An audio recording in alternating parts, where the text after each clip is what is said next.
although you could be with her. If you be with me. Sora vanished, letting zero time for her to react before she felt his hands in her waist and his lips in hers. 216, Chapter 216, Saying Bye to All. 4. Swa-Fon froze on the spot, her face became red both from anger and embarrassment. She tried to move but his hands had her backed in the wall as he kept twisting his tongue inside her. Sora let her go after a few minutes. And looked at a panting Swa-Fon who was trying to catch her breath as she continued to throw daggers with her eyes. Sora, ha ha ha, you're cute, I can see why your Yuaki was pampering you in the past. Swa-Fon, you. Why did you do that? Sora, I told you only by being with me you will get your share of her in the bed. Swa-Fon started trembling when she heard that. Her with Lady Yuaki in the bed. Doing this and that. She started oozing out smoke from her ears. Sora, well, that will be left for the future. You should know that I and her will leave at some point, and when that happens you will never hear from her again. Sora, not to mention she told you about our baby. Making her raise it on her own. Che che che. Boom. Baby. Lady Yuaki's baby. Swa-Fon started staggering when she heard that her mind spun at incredible speeds, making her dizzy and passed out. Sora, that was easy. I can say that if this was a fighting game, you could add damage X level X mind attribute X critical chance to insta-kill someone. Ooh, I miss those days. As he said that, he vanished from there and headed towards the 10th division. Where the biggest MILF, at least boob-wise, is living. It took him quite some to reach there. It took him 10 freaking minutes to get there and walked inside the same way. He searched everywhere but couldn't find her at all. He went to the captain room and saw her there. Why the hell is she here? But then he remembered that Hitsugaya got injured from Ishin. And now that I think of it, he didn't lose any arms or legs in this fight. A miracle, a miracle. Well, he stopped thinking and went out of his doors. Rangiku wasn't paying attention as she was fixing a few reports. Sora went in front of her and grabbed her pillows, stunning her, seeing two hands fondling her boobs. Sora, hey bid sis. I remember you owe me a date. Matsumoto, was that me really? Sora, of course, you waked me up with those pillows of yours as I had a wet dream. Matsumoto, about me? Sora, aren't I playing with you now? Matsumoto, so you did see me in your sleep? Sora, yeah, but that chibi captain of yours didn't let us to unfold the adult content pack. Matsumoto, ah ha ha ha, now that you mention it, that did happen. Sora, so how about beauty? Care to leave here with me? And I mean permanently as one of my girls. Matsumoto, ah ha ha ha, Era, aren't you too greedy to have many? Sora, well, I already have 4. And I plan to make it 9. Matsumoto, but so I'm not going to be the first. Sora, it will be the advanced adult pack, not the basic one. Matsumoto, ha ha ha ha, well, seeing that you turned me on just by jiggling my pillows, it is tempting to try in the future. As the chibi behind you who heard you calling him chibi has black lines in his chibi head. Sora, who cares about that shorty that's shorter than chibi? But since I got your attention, you are mine. Sora then vanished, leaving behind a seducing Matsumoto and a Hitsugaya who exploded in his rage. Hitsugaya, you number at dollar number at percent dollar number, I'm not treated as heir here. 217, Chapter 217, Saying Bye to All. 5. Hitsugaya continued to rage on about his height. It was his taboo, while Matsumoto ignored him as she looked at her boobs and smiled. She then continued to fix the reports she had at hand. Sora was rushing towards the 5th division where Hinamori had taken the full brunt of handling the division. He went directly in the captain room and saw her with a few lines in her head as everything fell on her. He appeared in front of her and scared her as she wasn't expecting someone like that. Hinamori, Nanan. Sora-kun. Hinamori, is it really you? Sora, who else? Missed me. Hinamori, but, wasn't Aizen, accused you? And in the end, you left with them. Sora, relax, it's me. Who went with you in secret for dinner many times? Hinamori opened her eyes when she heard that, as it was something only the two of them knew. During the time Sora was here, when he could, he always left behind a clone to trick Aizen and was taking Hinamori out. At first, he did it in order to relieve her from Aizen's brainwashing he did since she had set out with Kira and Renji for a mission. At first, it wasn't working. But later on she started having her own opinion, and eventually from Aizen-sama it turned to Captain Aizen and Simple Aizen when they were alone. Showing that signs of loosening were apparent or visible. Sora smiled at her and got closer to her. Sora, I think you passed enough these 20 like hours. Hinamori, when I saw the fake body of Aizen impaled in the wall with your sword. Even though I questioned why, I still felt something was wrong. Because you never had shown something that indicating harm to him. Sora was flabbered. What the hell?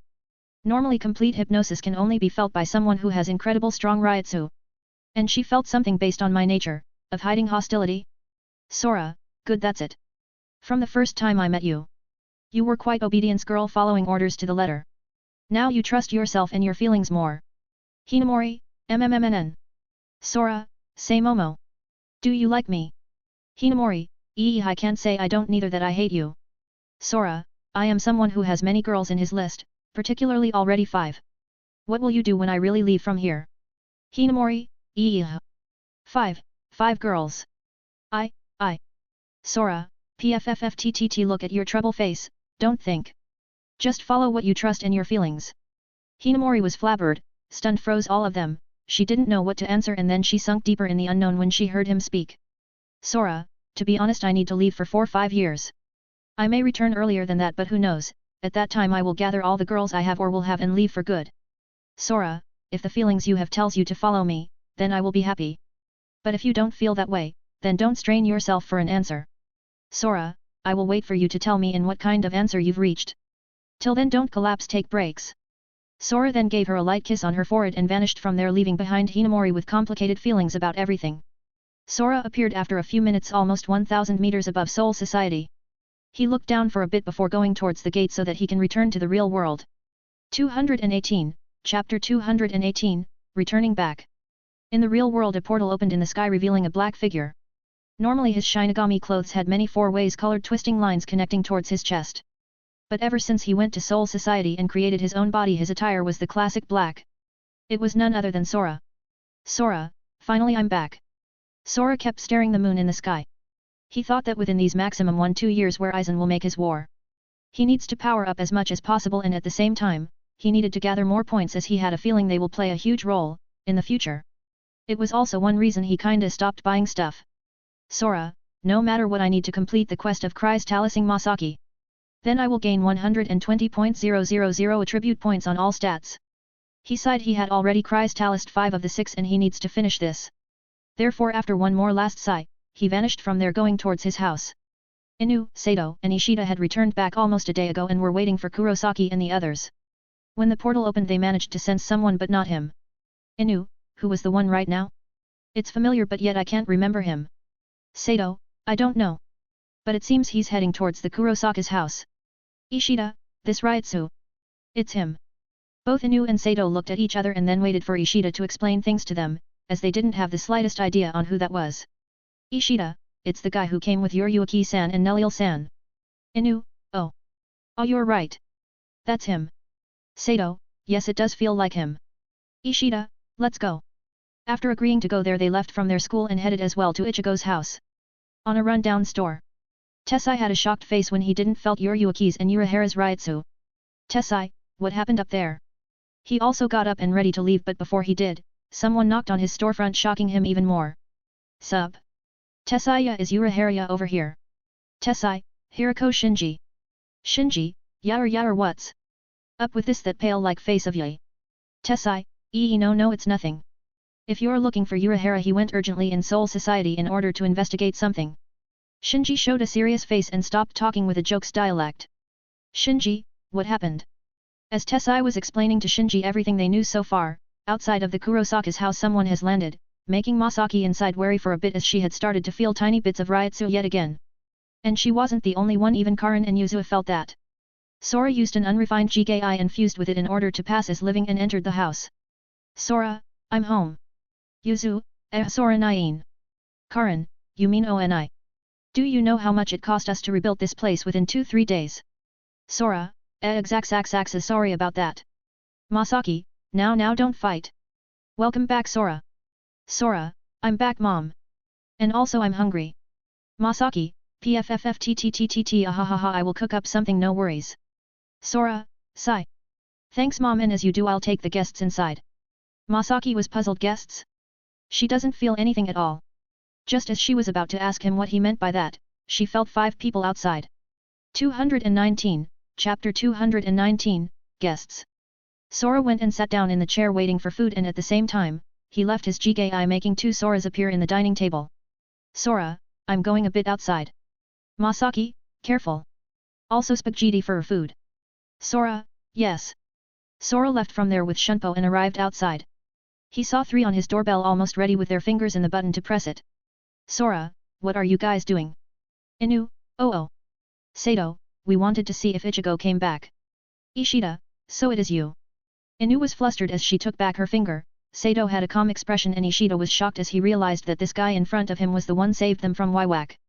Him and his family. Sora, a phone call to the house would be enough. No, he hasn't returned yet as he went with Yuriuki, Urahara, Neliel and Ishin in a trip for a certain item we will need against Aizen. Sora knew that Tessai and the one he was feeling close to him had come for Yuriuki and Urahara, therefore, he checked twice his words before blurting them out. Tessai, so Aizen really did took the Hogyaku. Shinji, that means trouble and war. Tessai, yes. Shinji, then since Urahara trusts this guy, we will do the same and prepare with whatever way we can. Tessai, any help we can get is welcomed. When Tessai finished his words, Shinji vanished from there leaving only him as he wanted to find out what exactly happened there. Sora sensed one of them leaving far away and the one who remained back was Tessai, he probably wanted to find out what happened. After assuring the three that Ichigo is fine and even after he saw them leaving only then did he call the man behind a few corners away. Sora, so are you gonna stay there forever? Tessai, turns out you could sense me. Sora, not only you the other one as well. If I have to guess, was that Shinji? Tessai, really nothing escapes you. Sora, it's a bit earlier for his appearance but well I can't control everything. Tessai, what happened up there? Sora, nothing much. Aizen took the Hogyaku of Rukia and Neliel and left along with Jin and Tosen.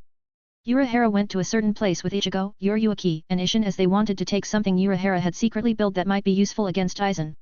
Sora, now how long it's going to be when they will return? No idea about that. Tessai, did he said anything else? Sora, yes something about remnants of souls. That has the nickname of a vampire in the real world. To make sure they do anything funny, and something about a seal of a few captains 400 years ago.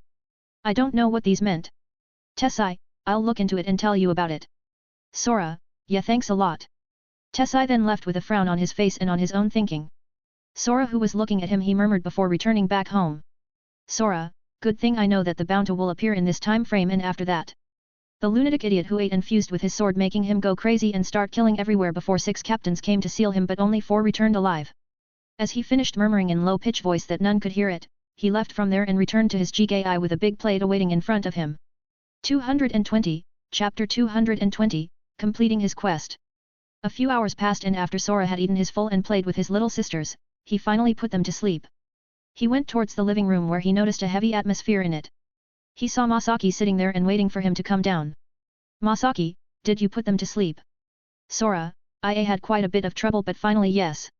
Masaki, then what really happened up there? Sora took out 5 white crystals that contained their images and started explaining to her about everything that happened. Masaki at first had a shocked face, then a pale one, and after that she had tears in her eyes, falling uncontrollably for the last time. Masaki, poor child, what are you going through? Sora, only I know about that.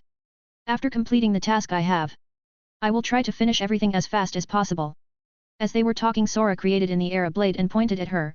Before they stopped talking Sora was recalling his memories of watching anime passing his life with no aim. And after countless of images, something struck him. This emptiness. Was this what Ataka felt when killing everyone in his clan? A helplessness and a bottomless abyss eating him slowly away? Assuming that none mortal had taken his role. They are pretty similar forced to do something they don't want and leave their siblings alive. Sora, I'll take care of Yuzua and Karin. Till the day you come back. Both had tears in the eyes before he pierced her and watched her becoming Crystalliza as she smiled at him. He collapsed on the ground and started puking his inside out, for almost half an hour, when he started to feel a tiny bit better he heard the familiar sound in his mind. System, ding. Host has completed 1 emergency, 1 main and 3 sub-quest. System, ding. Host has gained 6x 20.000 points on all attributes. System, ding. Host has gained 100 levels reaching 651 level. System, ding. Congrats host for completing 3/5 of the power levels. Reward, 30.000 soul points. System, ding. Host has gained a total of 60.000 soul points. System, ding.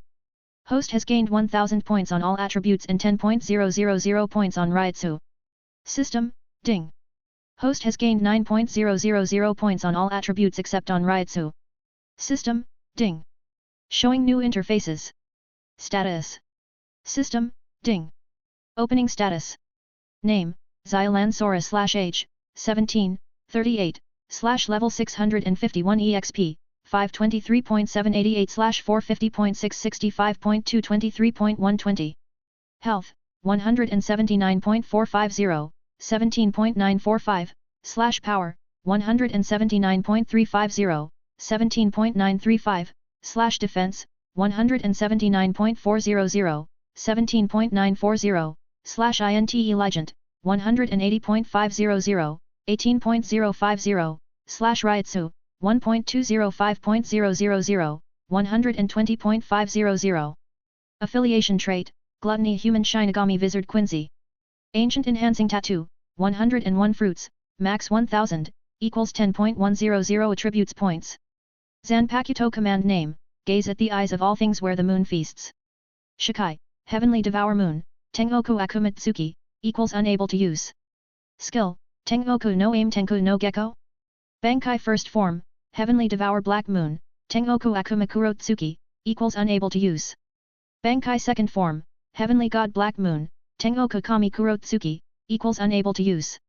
Zanpakuto Command Name, Eat and Drink, Devour and Swallow. Shikai, Tengoku Gyakuzatsu Sha, Heavenly Devourer. Bankai. Soul Points, 270.290. System, Ding. Due to Health Power Defense Intelligent passing the 10.000 points of Scale 110 of System V1. Host has gained the following skills. System, Ding.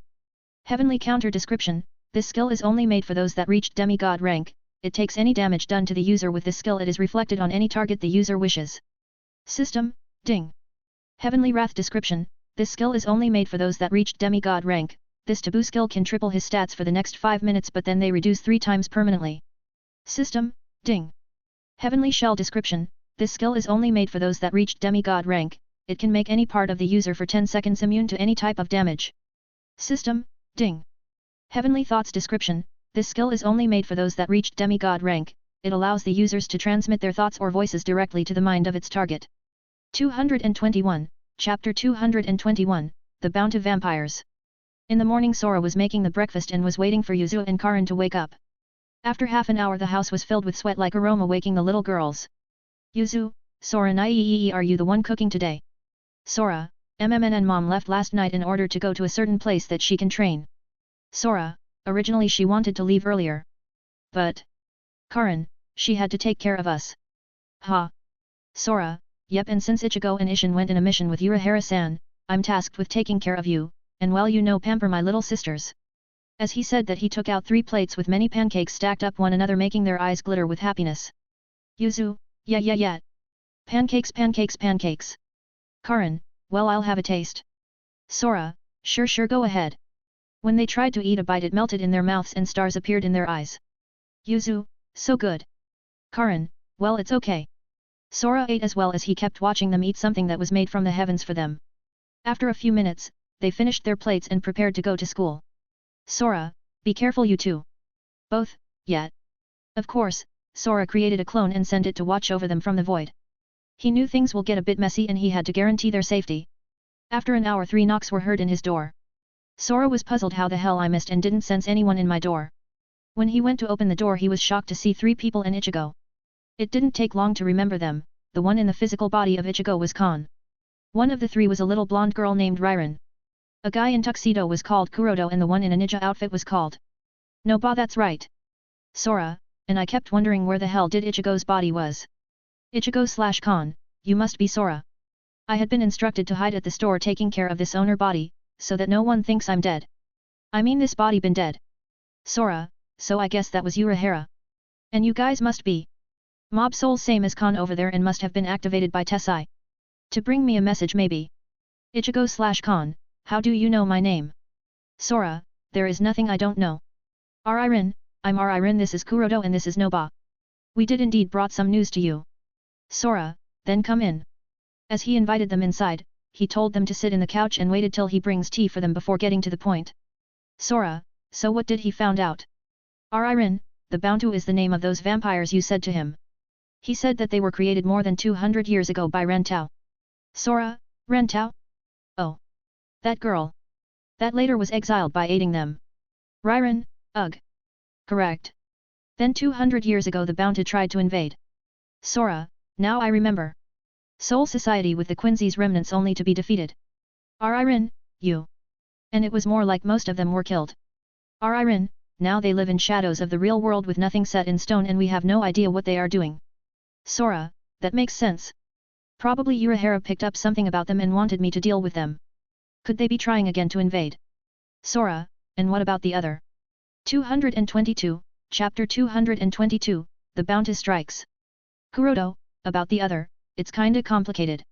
Sora, you are Kuroto, right? Tell me we have time. Ririn, Tessai found out that the lunatic being is a Zanpakuto-less Shinigami named Beishin, who terrorized Soul Society until they sealed him away forever. And that seal still stands up until today for 400 years.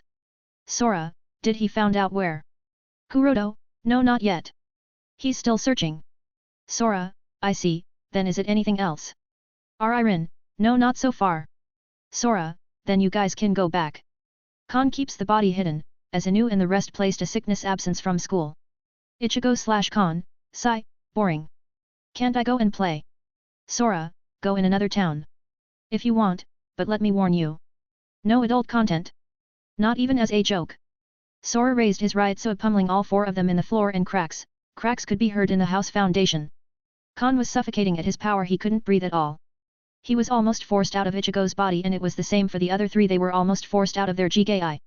Sora relieved his right so cause if he continued it wouldn't be long at his house crumbled after being fixed. The four of them started panting with sweat in their bodies. And the fear they felt by his full power Ryotsu was something that had seeped in their fake souls. Ichigo/Khan, I know. Cough, cough. Ririn, why the hell did you crash us as well? Sora, because you guys go in pair. One of you makes a single tiny bit mistake and you will have a fate far worse than been inactive. This time he released his killing intent, making his eyes change in a chaos vortex pattern of 5 different lightning colors, scaring the hell out of them. They fell down again. Unable to move a single finger, they stare in his eyes, ready to be devoured and die within moments. Sora, apart from that you can do anything you want. They finally managed to take a breather from all the pressure they got from him. Khan wasn't going to bet his life, he was planning to return in the store and stay there. After a few minutes, they said their bye-bye to him and left as they run from there. Sora sighed from this and started fixing a bit the floor, the glasses and plates that had broken. 10 minutes later. The phone of the house ranged. He thought who could it be now, and went to answer it. Sora, hello. Ichigo, is that you? Sora, no, I'm his brother. Who is it? It's me, Tatsuki. I. Sora, calm down, what happened? Tatsuki, I was with Inu. And a few guys appeared, then a flower came out of one of them, it started speaking, along with water from the other two. Tatsuki, the then Inu, manifested her earrings into little fairies. She's battling them now as she told me to get away. Sora thought hard and searched his memories and finally found who those two were. Ho and Ban with their ability or doll in their words. Ghoul and Gunter and the other one. Mabushi with his doll Ritz. Tatsuki, help. Inu, Tatsuki. That was the last thing he heard before the call disconnected. 223, Chapter 223, The Kidnapping. Sora went in his room and left from his Jigai, making him appearing in his Shinigami attire. He then vanished from there, appearing outside of his house. Sora, Inu's signature, is there. After searching a bit he found her, he used his shunpo and rushed there within moments. He was shocked by what he was seeing in the alley. Many cracks in the road and walls, pieces of their uniform down on the ground. Bloodstains here and there, and in general a fucked up situation. He felt a weak soul fluctuation, and when he went towards it, he saw a bloody Tatsuki with cuts on a bench. He was puzzled, why did they leave her like that? Especially Orium, he could have healed her, then why is she in this situation? He gave her a candy and her wounds were instantly healed. After a few groans she opened her eyes, and when she saw the damage in the area she started tearing. Sora, how about you tell me what happened? Tatsuki was stunned. A voice was heard but she couldn't see anyone next to her. Tatsuki, who is it? Sora, someone who healed the wounds you had. It was at that moment that she noticed her cuts having been healed. She wondered who is it, she also felt his voice was familiar, and it didn't took her long enough to realize who it was. Tatsuki, it's you, the one I spoke. Ichigo's brother. Sora, sigh. Yeah. What happened? You spoke in half words before. Tatsuki, where is Inu? She got up, and at that moment the rest of her uniform got ripped and fell in the ground, leaving her with only her bra and underwear. She ignored this fact and continued searching for her. Sora, will you please stop? And tell me the whole event? Tatsuki, she was taken to protect me. Ugh. OMG. This girl is really brain muscle or whatever. What was it, headstrong? Someone that never listens, was that her? He got close to her and punched her in her head. Sora, shut the fuck up. Look at how you're dressed and stop crying, and tell me what the hell happened. Tatsuki looked at herself and then she realized she only had her underwear and bra left in the middle of a destroyed road. It was still morning, so if anyone passes here she wouldn't know where to hide. Sora saw this and spoke to her in order to calm her down. Sora, only I can see you now. Because I've isolated this place with a certain skill like those guys. But because you're too weak you can't see me. Tatsuki, ooh, I see. But that doesn't make me feel any better considering you are watching any inch of my body. Sora, yeah, start talking. Tatsuki started telling him that 3 guys appeared, 2 in front of them and 1 in the back. Inu got her to guard up. And the guys started talking about how can a human have such a delicious soul. And that they want to devour us. Inu murmured that these guys were not ordinary, but she could feel some kind of weird power from them and told me to run. Call Ishida, Sato, and final the Kurosaka's house. Sora, then I'm guessing you called both but none picked up, and then due to your history with him you hesitated, making a new fight more seriously than you saw that and called only for me to pick it up. Tatsuki was flabbered. How does he know about me and Ichigo? She was about to ask, but then Sora continued. Sora, then you let your guard down and was hit, making Inu go with them before she heals you. And when I arrived you were already in a bloody dire situation. 224, Chapter 224, Searching for Traces. Sora, since you couldn't find anyone then that meant they got captured. Tatsuki, then what are we gonna do? Sora, you? Nothing. Me, on the other hand, I have plenty things to do. Sora, first of all finding you some clothes. Tatsuki, pervert. Sora, change of plans, no clothes for you. Tatsuki, come on, you can't leave me like this. Sora, wanna bet? Tatsuki, no thanks. I have bad memories from that brother of yours. Sora, a bet is a bet. You win you lose, if you can pay him back by winning. Sora, anyway let's leave from here. As he said that, Sora moved his hand and a door opened beneath their feet, swallowing them completely. On the other side of the town, a door opened and spit the 2 out of there. Tatsuki, what the hell was that? Sora, a trick. And we have arrived in your house. Tatsuki, as if these tricks are real. Wait, my house. Tatsuki was stunned when she saw her house. She looked at her surroundings and it was truly the place she lived. Sora, get out of your shock mode. And enter the house. If you catch a cold it will not be my fault. Tatsuki, yeah.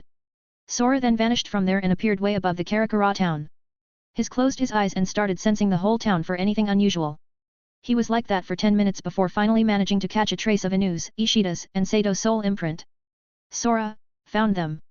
He opened his eyes and focused them on a certain spot before vanishing inside his doors. On the typical appearance of a regular mansion, with many archetypal features of a mansion, such as Renaissance-style paintings, old furniture, and banisters, as well as a fireplace. It also may have a prison area. Also there is a grand foyer which serves as the main entrance. The foyer also has an illustrious tapestry, which depicts an 18th century witch hunt. A door opened outside of it and Sora stepped out. When he saw the mansion a frown appeared on his face. Wasn't this the place where Ichigo saved Ishida and Sato? He checked again and felt their soul imprint coming from inside there, along with multiple ones he didn't know. He walked through the gate by lightly jumping over it, and at that moment inside the mansion, someone was alerted. What's this? An intruder. What's wrong, Ugaki? Ugaki, Korea-sama, someone passed the gates. Korea, oh. Then we will welcome him. Ugaki, yes we wi. Ugaki stopped talking to his boss as he was shocked beyond his core. Korea, what's wrong? Ugaki, my doll. My doll. It died. Korea opened his eyes wide open, and as they were speechless about the loss of Ugaki's doll, they heard someone laughing xihihihi. Both of them turned to see who it was and looked towards the chained people on the wall. You guys will never succeed in what you are trying to achieve. Korea, why do you think so? Quincy Ishida Yuraihu. Ishida, because when he learns that you people went after his little sisters, not even a single bone will be left from all of you. Both of them looked at each other and thought he was lying. But then a puddle of water came in that carried blood inside it.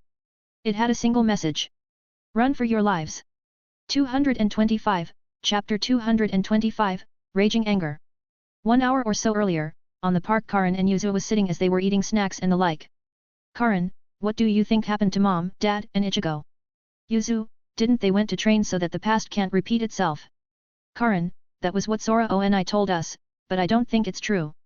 Yuzu, yeah, it feels like a bad dream. One I wish to never wake up, because if I do I don't know what I will do. Karin, Yuzu. Don't worry, I'll protect my little sister. Yuzu, pffff ha ha ha ha Karin.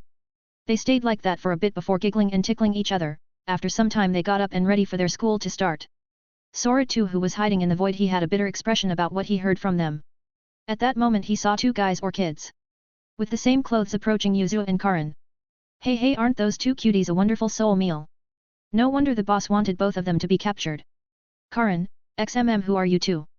Karin noticed them and stepped forward in order to place herself in front of Yuzu. Us? I'm Ho. And I'm Ban. Ho, and that guy over there is Gokoga. Karin, there is nothing there. Before she could finish her sentence he saw the metal bars transforming and turning into a spider-like figure and an old guy. Sora too finally remembered them. They belonged to the Bounty fraction, where through certain means they convert the soul of their victims into liquid and drank it to become stronger, and these motherfuckers targeted his little sisters? His eyes started turning to his chaos form and his door was on the verge of collapsing. He noticed this and calmed down. Because if he shattered the door with his inside, who will protect them? Yuzu, and what do you want with us? Karin, I don't think you're so sick. That goes with 10-11 years old girls. Gokoga, on the contrary, we try everything that can make us stronger. Karin, I take it back. You are a psycho. Gokoga, Ho, Ban, capture them. Ho and Ban, let's go. Ghoul and Gunter. They threw on the ground 2 round bottle caps and from them, water started to get out. Both Karin and Yuzu were scared when they saw that. Gokoga, Doc, go as well, make sure that nothing goes wrong. Our boss needs them so he can eat their souls. Before Doc could dash in order to take care of one of them, a figure appeared in front of Karin and Yuzu and slashed vertically at the 2 caps inside the water. Ho, you think that will work? Is what he wanted to happen, but then he felt his doll screaming in his mind before getting cut in two. Ho, Ho, fell on the ground and he started rapidly becoming dust. He had a grieved expression that said, who the hell are you? Before vanishing in the air. Ban, no Ho. Ban, damn you. Ban attacked him again, but his connection became weaker as they relied on each other being twins to power up their dolls.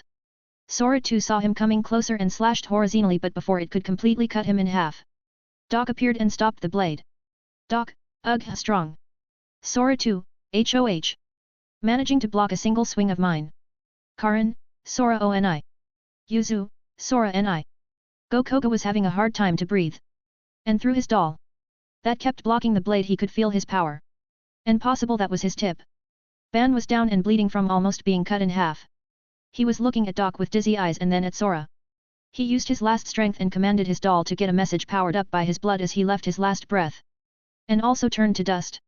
226, Chapter 226, Destroying the Mansion.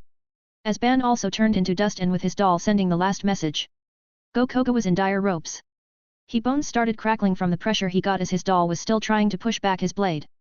Sora too, what's wrong? Is this all you got? Doc, Kuruang. Gokoga, before he could recall back his doll, he saw Sora too raising his other hand and created one more blade, slashing vertically at Doc. He thought that was it. And finally closed his eyes. A few seconds later, as he felt nothing, he opened them and saw Yoshi, a green-like female, blocking the other blade. With her doll, which was a fan. Sora too, oh? The second one was blocked as well. Doc, Yoshi, careful. Yoshi, damn it, who is this monster? Gokoga saw that both of them had him busy and rushed towards the 2 little girls, wanted to make his mission success. Sora heard both Karin and Yuzu as he saw Koga rush at them and scaring them. His eyes flared with killing intent and more blades were created in the air, totaling 13 more. Doc and Yoshi were stunned as they felt themselves being shredded in pieces. The last thing they managed to say was too strong. Gokoga felt his connection with his doll being cut off and collapsed on the ground, wrinkling in pain before he became a mummy and then dust. Seeing that none saw them killing a few people. Sora too hugged his little sisters and vanished from there before he whispered to them. No school today. Outside the mansion, Sora felt his clone spiked up. At that moment many shadow guards appeared trying to catch him. Sora, you motherfuckers did something to my little sisters. His eyes turned completely chaos. Okay, just for this once, look at my picture profile and see the rage in his eyes. He instantly activated his Shikai without a chant and engulfed all the shadows in black devouring flames. He kept walking towards the door and anything that got touched by his Shikai attire was turned into nothingness. At the basement, Korea and Ugaki saw the message and then the water vaporized along with the blood. Korea, Ugaki, did you lose connection with the Shadow Guards dolls or the core?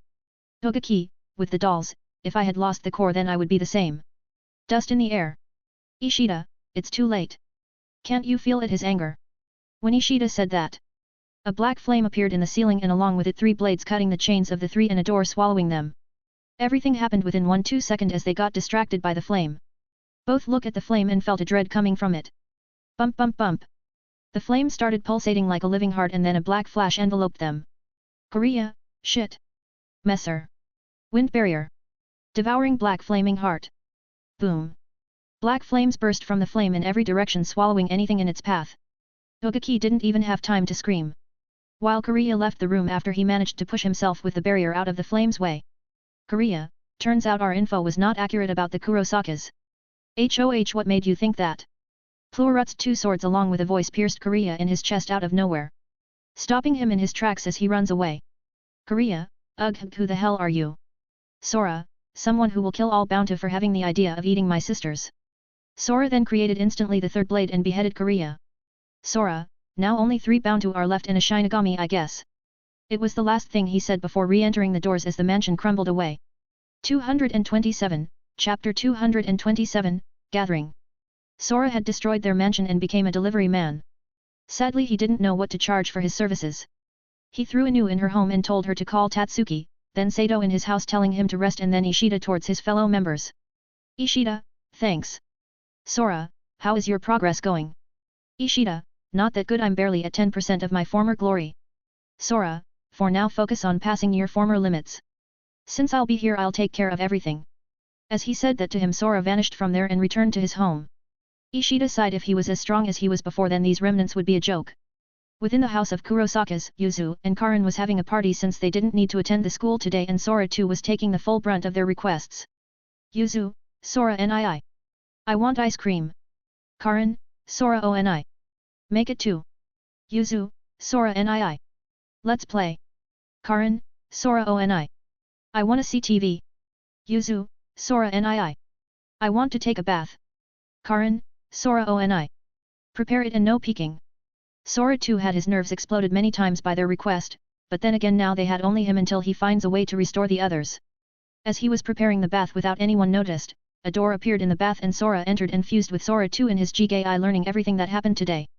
Sora, they died because they tried to hurt my little sisters. Okay, they might not be the cutest in all the stories I had read. But now I'm their ONI. No. They're Nii-chan, not a demon, damn you, Karin. Achoo, he heard her sneezing from the living room. Sora, I better prepare this faster. After a few minutes, the bath was ready and his 2 little sisters entered inside, relaxing in a sauna-like environment. Far away from their house, a few figures were clenching their fists in anger and sorrow. They were 4 guys and had rushed here the moment the lost contact with Korea. Ichinos, do you know anything? Ichinos, no, nothing at all. The only thing I knew was that he was collecting powerful souls. Then what? He tried to consume someone he shouldn't have and we lost the whole mansion. Ichinos, Mabushi. Who did you send him before you came to me? Mabushi, an orange girl, a pretty boy, and a tough guy who had similar abilities like us. We captured them easily. Ichinos, do you remember where they were? Mabushi, yes, I remember, all of them were ready to go to school. Ichinos, then you, Utagawa and Sawatari, go and capture at least one of them. Sawatari, what are you going to do, Maki? Ichinos, I'm gonna hunt down that traitor Yoshino Soma, the ex-wife of our boss, and then use her as food in order to crack the seals we found in the ruins. Utagawa, yeah, but won't we draw too much attention from Soul Society? Ichinos, I really didn't want to free that lunatic, but now that Korea and the mansion perished I will place my chips on him in hopes to weaken the society. Sawatari, then we better get to work. 228, Chapter 228, Meeting Yoshino Soma. For the next 10 days, their lives had been a blast. Yuzu loved more and more Sora and Karin the same but didn't show it. When his sisters went out he always sent a bodyguard with them. Sora too. On his home Sora was thinking what else he has to do. He thought that he might play an important role on 11 events. The 3rd division captain and his agenda with the little princess, which if he remember time-wise was after Bei-Ishin. Then it was movie 1, then 2 and 3, Hueco Mundo Arc. Aizen's Invasion, Hellverse. Zanpakuto Tales. Mod Souls. Where if he could he's gonna save Namatsu and make her his. And then execution with Tsukishima and Jinjo and Ririka his wife. After that the Holy War. So that means 11 major events. Can he do it? Within 4 years finishing everything and reign supreme in this world? Not to mention that his skill for seeing levels in others doesn't work anymore, because I've broken the balance of the realm, the power levels went poof. Even his stats have gone way past level 1000. But he has a feeling that his stats and points might be the key to bring others with him. Ever since he completed his quest he hadn't heard anything about raising the realm's tier. He asked the system yesterday and the answer he got left him speechless. System, host doesn't need to worry. The creator in charge will see the log and update it sooner or later. As he is occupied with other realms and mortals. Sora puked blood when he saw the alarm along with the message, then why the hell did I kill them and crystallized them so fast? As he was cursing the creators a knock-knock was heard in his door. Sora, coming. When he opened the door Tatsuki jumped on him and started playing his lover making him freeze on the spot. Tatsuki, darling where were you these days I missed you. Sora, I was a bit sick. Tatsuki placed her hand in his forehead and came close to his lips as if wanted to check his temperature and whispered in such a low voice that no other could hear except him. Tatsuki, I'm been followed play along and close the door. Sora used his Ryutsu to scan and feel a few blocks up ahead and he did catch one signature somewhere hidden watching inside he hugged her waist and pretended that they were all honey and all. Sora then closed the door and told her to be quiet, he sat on the couch and then he fell asleep but in reality, he had come out with his Shinigami attire. He vanished from there and after a few seconds a scream was heard and a woman fell from the void in his living room. He had used the doors to vanish from there and see who was spying on them and then he opened the second door to make her fall in the void which led in the living room. The woman was confused and so Tatsuki as well. Both were thinking what the hell happened. At that moment a cough was heard along with a voice. Yoshino Soma I presume. Right. Yoshino, who are you? I'm Sora. And the guy who's under your legs since you fell on top me. Both Tatsuki and Yoshino looked at the body on the floor and saw his eyes opened as he was awaked. He was at first sleeping on the couch but when she suddenly fell she crashed on the Jigai making it lay down on the floor and her on top. 229, Chapter 229, The Seal. Both Tatsuki and Yoshino looked at a deadpan face on the floor who was looking at the one who is on top of him. Yoshino, oh sorry. Yoshino got up from him and sit on a couch chair that was on the living room. Sora then managed to get up and started fixing his clothes as they got messy.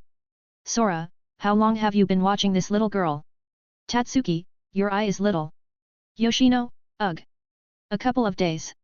Sora ignores Tatsuki and started talking with Yoshino with riddles so that Tatsuki can't catch up to them. Her head started spinning from what she was hearing. Tatsuki, what are you guys are talking about? Sora, oh. Right, why are you here? Normally if someone follows you, you would make a report to the police. Tatsuki, ugh. Inu told me to come here. Sora, why? Tatsuki, because of what happened. She felt that someone was watching her as well.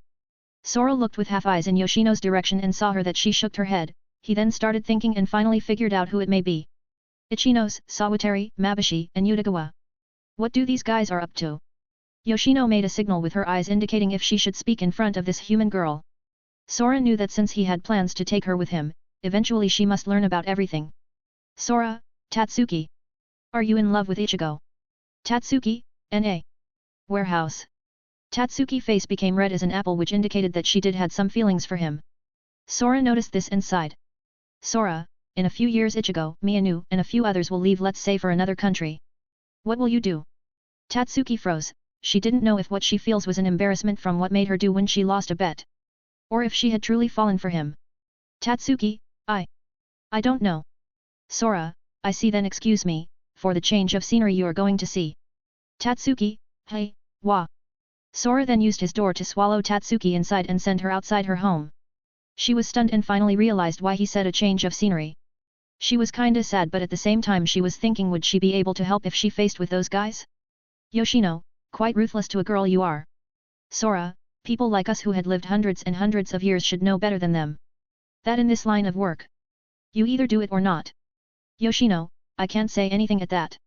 Sora, now speak what do those four are planning to do? Yoshino, sigh, you do know of them. Sora, I was the one who killed the others, so obviously I know who remains. Yoshino, thank you. It was supposed to be my job as his wife to stop him. But I couldn't find the courage. Sora, the past is the past. Let's focus on the present. Yoshino, right. Those four are planning to break a seal we had found a few years back. Sora, a seal. Yoshino, yes according to Maki Ichinos that seal was placed on an exile Shinigami with the nickname the Sword Eater. Sora, ah. That useless degenerate that lost control over his sword as he fused with it wanted more power. 230, Chapter 230, An Annoying Quest. System, Ding. Sub-quest triggered. Kill Bei-Ishin who had eaten his own Zanpakuto soul in an attempt to fuse with it. Rewards, 20 level/10.000 soul points. When he said that his quest alarmed got triggered and updated at the same time. The rewards wasn't much but he had a feeling the points would be a golden mine when he tries to bring other people with him.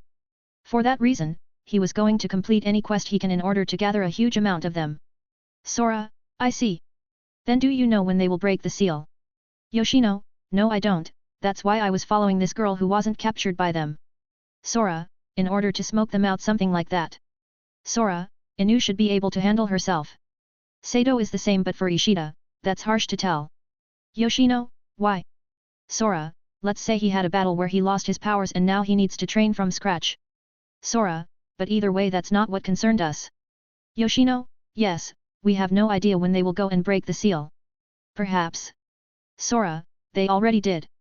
Yoshino nodded at him and Sora started thinking should he finish everything in one go or play a bit.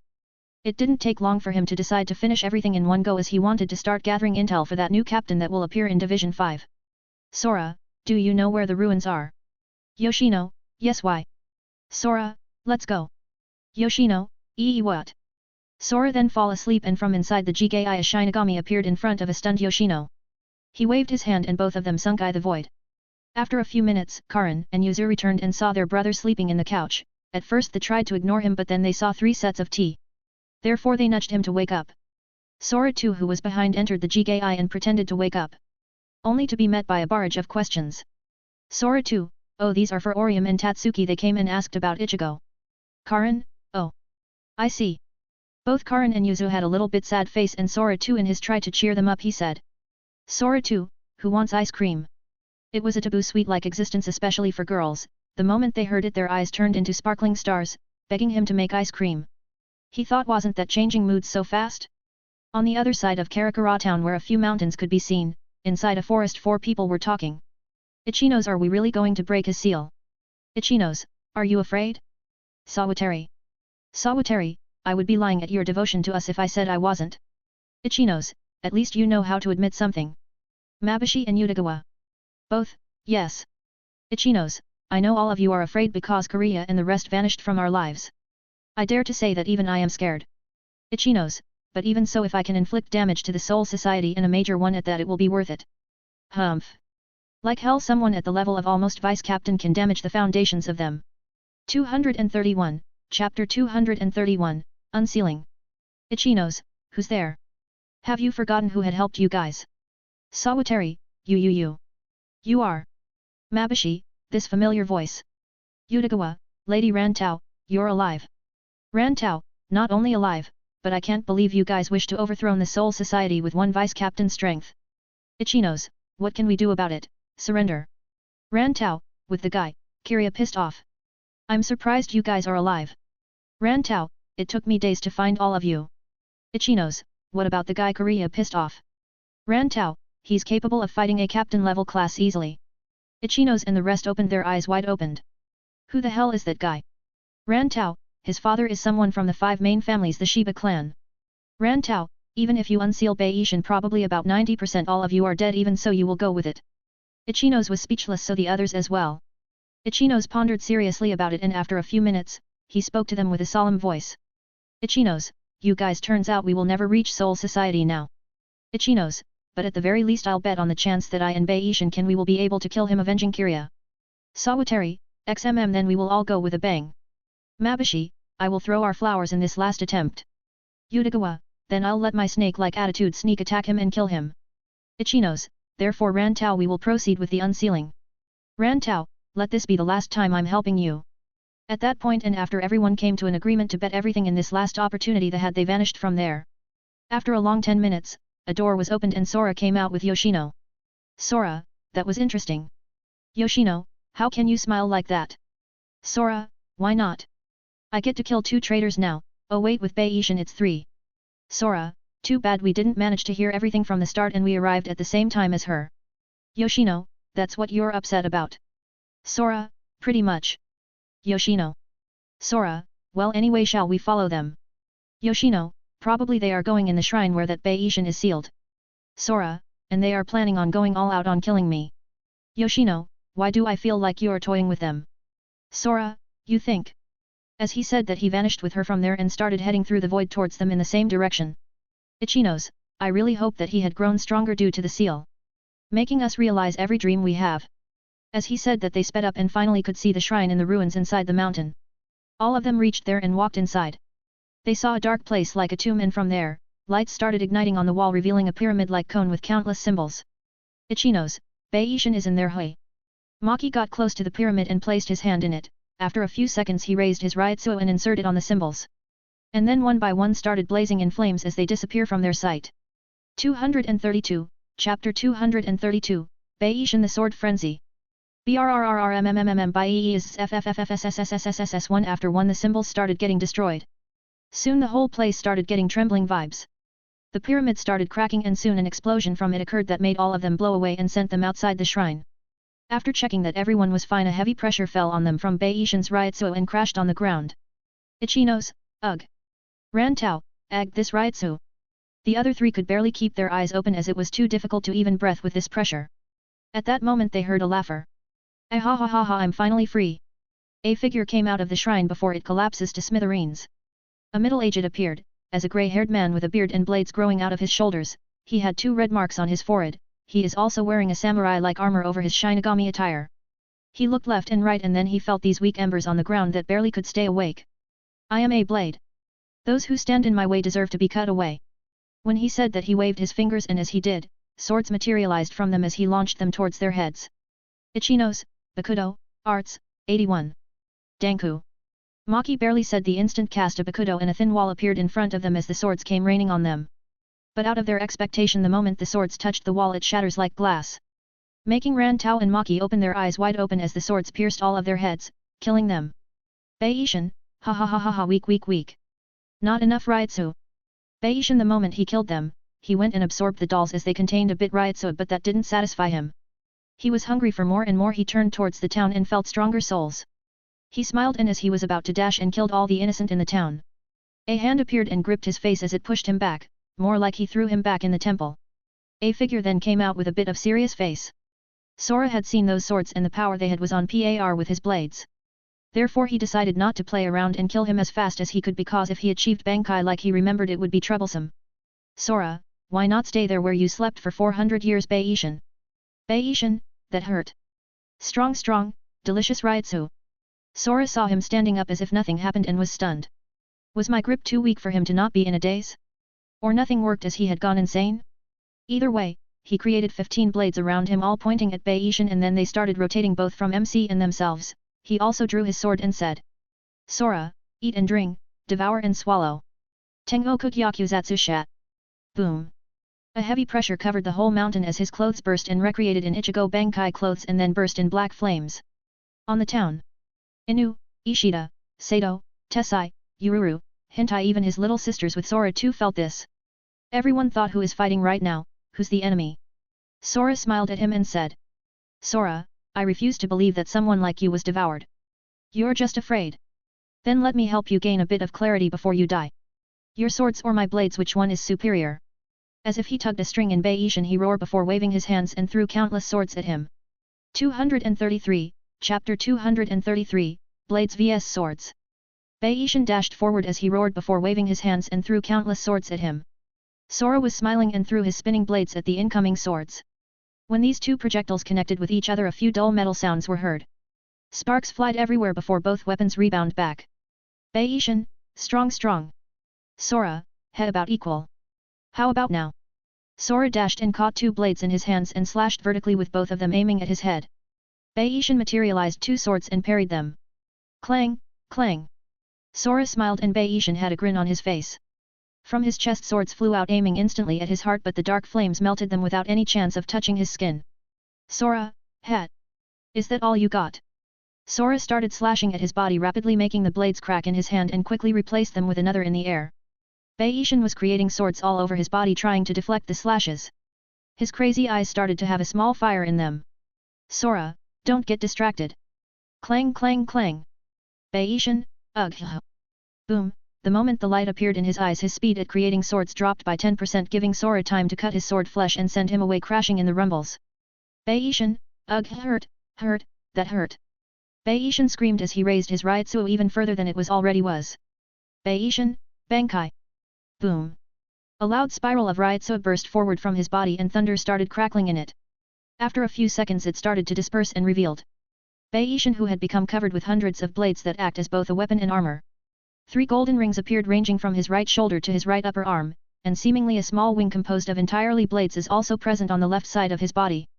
Sora, did you finally took control and achieved Bankai without absorbing others' Ryutsu? Bei Yishan, GGGGGRRRRRR sword domain. From his body countless swords started flying everywhere, making Sora use Shunpo and started avoiding them. They were many that got deflected and many who melted by his flaming clothes when they came in contact. Sora's eyes then turned into chaos and 2 lumps of flames appeared in his hand pulsating. He threw them as arrows in the center of the raining Sora, double devouring black flaming heart. Everything around Bei Yishan started slowing down as the 2 hearts started beating here and there, and before Bei Yishan managed to see what the 2 flames were. Boom, they exploded with countless amounts of flames eating away his swords and becoming stronger and stronger as they grew. From those that could feel the fight in the town, they saw from the streets or windows a black light covering half the mountains. When the flames were put out, 2 people were on the center of the explosion with a sword and blade pierced in each other body. Sora splurted some blood from his mouth. But Bei Yishan was far worse, as Sora had covered his sword in black flames and started devouring him. Bei Yishan, you didn't use any intent in this fight. Sora, neither you, as you were lost. Bei Yishan, your blade. Even though it was made from Ryutsu just like my swords, they are heavier than mine, you are burdened with many. Bei Yishan, thank you. 234, Chapter 234, A Girl Falling from the Sky. It was the last words Bei Yishan managed to tell before black flames engulfed him completely. Sora stared at the black mass of flames that kept burning away his body, then from within the flames a sword appeared. It was Bei Yishan's Zanpakuto who had been fused with it. Sora, your sword was also heavy, forcing me to use 2 hearts at the same time. As if hearing his praise, the sword vibrated as it said thanks and then melted away in the flames. System, ding. Sora watched this and also heard the alarm as he sighed before leaving from there and enter his door. Yoshino had watched the whole thing from within the void and she was shocked. She never expected this guy to be so powerful. Sora saw Yoshino and said to her, Sora, now you're all alone, the only bound alive, what are you gonna do? Yoshino, aren't you gonna kill me? Sora, you are someone who got chased by your family and then got attached to Korea with what? Your own body. Yoshino, no, at first when he had pulled me out of my misery I did once love him. Sora, lies. You simply felt you were needed by him, therefore you did everything you could to keep him in check. It worked at first, but as time passed by, he grew tired of you and you reach at this state. Yoshino could feel her heart and mind tighten at his words. Was it any different than what he said? Didn't he ask her to live for him? Didn't he said he will give her a reason and that his love for her was an ocean? She had realized many times that it wasn't love towards her but pure lust and usefulness of her in his heart. Therefore she couldn't retort back. Yoshino, you're right, then what are you going to say to me, that you need me as well? Sora, if I was gonna say that I would have said so. What I want to hear is what you want to do. Yoshino, I don't know. Sora, sigh. Well, for now, I'll leave you somewhere in the Karakura town. If you need anything you know where I live. As he said that, Yoshino vanishes from the void. Sora then went directly in his house and appeared outside of it in a matter of seconds. Just as he was about to step in his doorstep, he felt a fluctuation somewhere in the sky. He looked up and saw something drifting in the air.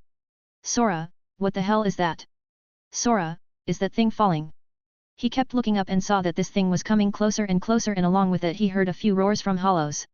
Sora, are they after it? His interest was piqued, therefore he continued looking up.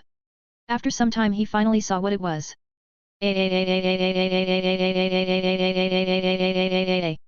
A figure wearing a kimono was falling down with incredible speed. Within 3-4 seconds it appeared almost above Sora. The only thing he managed to say before the figure fell on him was, Sora, oh. The princess with bear-shaped panties. Boom. She crashed on him instead of the ground and both were out. The girl came to her senses as she was scared of dying, and when she saw that she was on top of a Shinigami she was shocked. But then she noticed that her clothes, to be precise her kimono, was flipped backwards revealing her panties. 235, Chapter 235, Rurakiyo Kashomyoji. She started blushing as she thought that he might have seen it and got up in order to fix her kimono, but unfolding the parts that had flipped with her hands. It was quite difficult to fix a kimono this way, cause normally you had to undress to do that.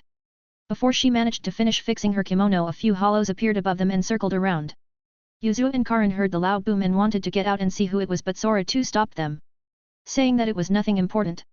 The princess was feeling dreadful as her partners were dealing with those above, not to mention one of them was injured. Her hat that hides her face and her spiritual power was shredded in pieces, and it was the reason that they after her. She wanted to run but she couldn't. At that moment a heavy pressure burst forth, squashing all hollows on the ground. The princess, what happened? You motherfuckers for hollows. Sora woke up, and when he saw the hollows outside his house he was pissed. Therefore he did what Aizen did best, smash them with your Ryutsu. Roar. All the hollows one by one started becoming dust, and they were pressed with such force on the ground. When the last one disappeared, Sora turned to see the little girl who was scared to the death by what happened in front of her green eyes. I just have to confirm something. Blonde hair and green eyes. You are Rurokiyo Kazumioji, right? Rurokiyo, you. You, who are you? So it is you. Rurokiyo took a few steps back in fear that she will be caught. Before Sora could introduce himself, he frowned as two guys appeared behind him and slashed vertically with their katanas. Sora twisted his body in the side, letting one sword pass in front of him and the other pass in his back. He then spun as he raised his hands and caught the two in their arms, before throwing them away in the wall across his house. Well then, shall we continue? My name is Xylan Sora, I have been expecting you here. The other two who heard this name were in shocked, while the princess was dumbfounded. Wait. He's been expecting me? Princess, run. Bloom madly, Banishidare. Rock, Dayakimaru. Sora, oh. You wish to fight me? Very well, let's see what you guys are made of. One Shikai took the form of a long black sword with 5 flowers attached to it, 2 flowers on either side and 1 on the tip, while the other transformed into a pair of large black fists with magenta outlining.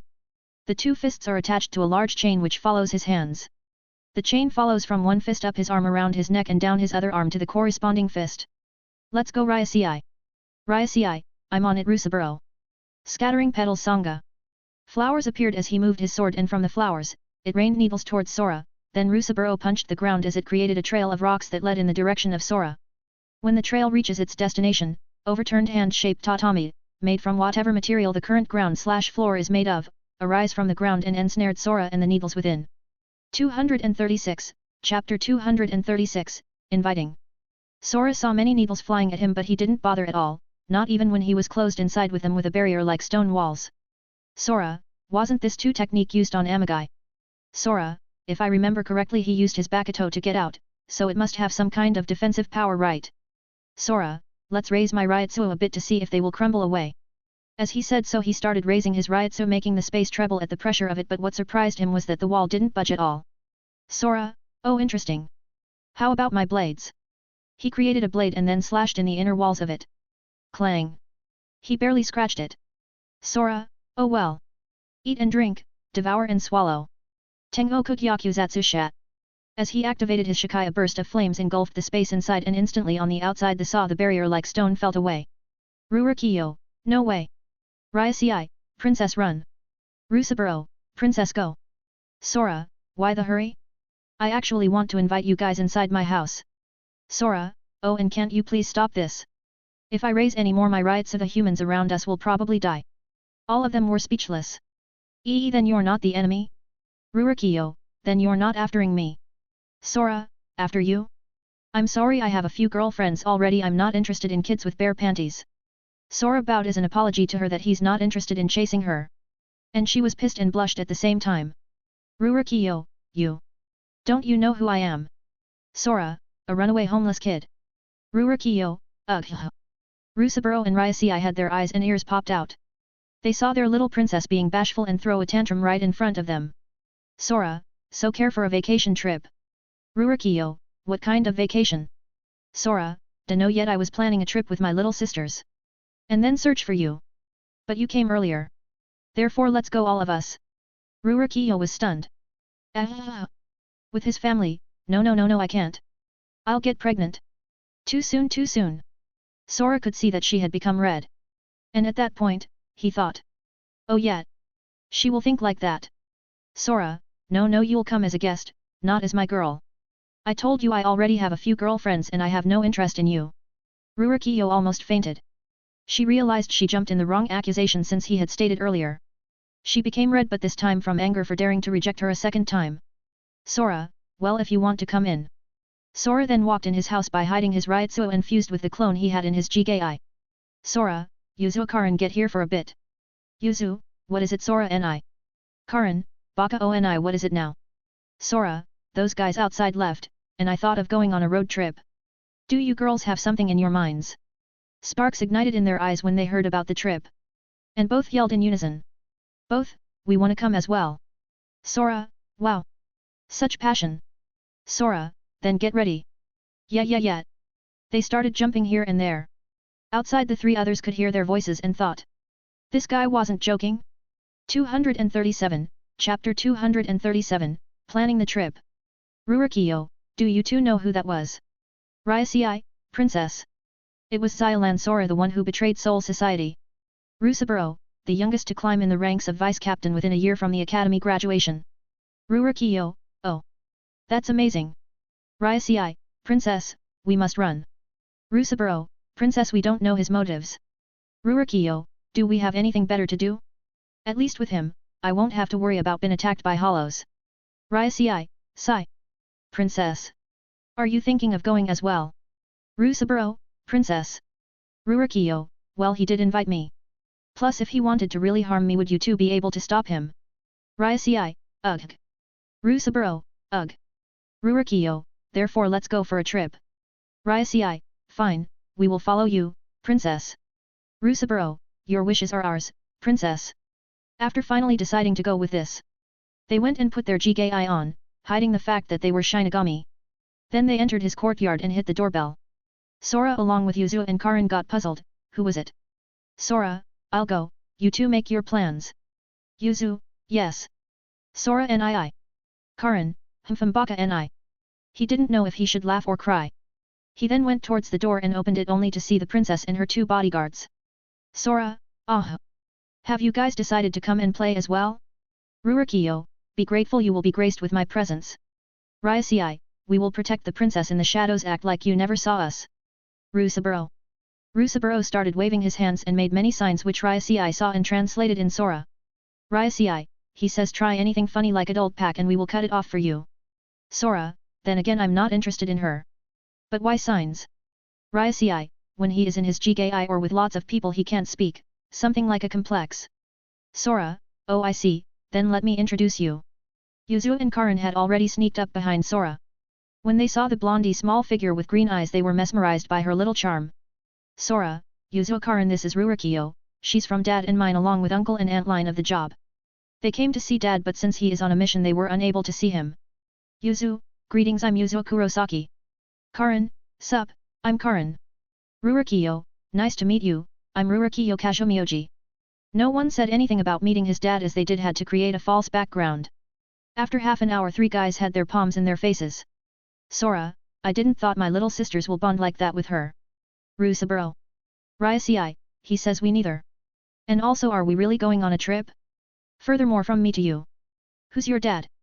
Sora, Ishin Shiba. One of the 5 major families. Both of them opened their eyes wide open and made faces as the man on the bridge of despair, the scream. Yuzu, Sora and I. Can they come along on our trip? Rurokiyo and Karin were looking with sparks in their eyes. Sora sighed and answered back to them. Sora, girls I told you to make the plans. So if you want to include them as well. Yet.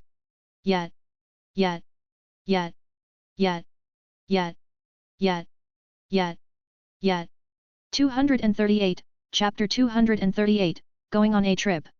A few days have passed and they finally got everything they wanted. An excuse for school, clothes, especially for Rurokiyo as she only had her kimono and many more. Sora, so are you 3 ready? All 3, yet. Sora, so at the end where are we going? All 3, the beach. Sora, the beach it is.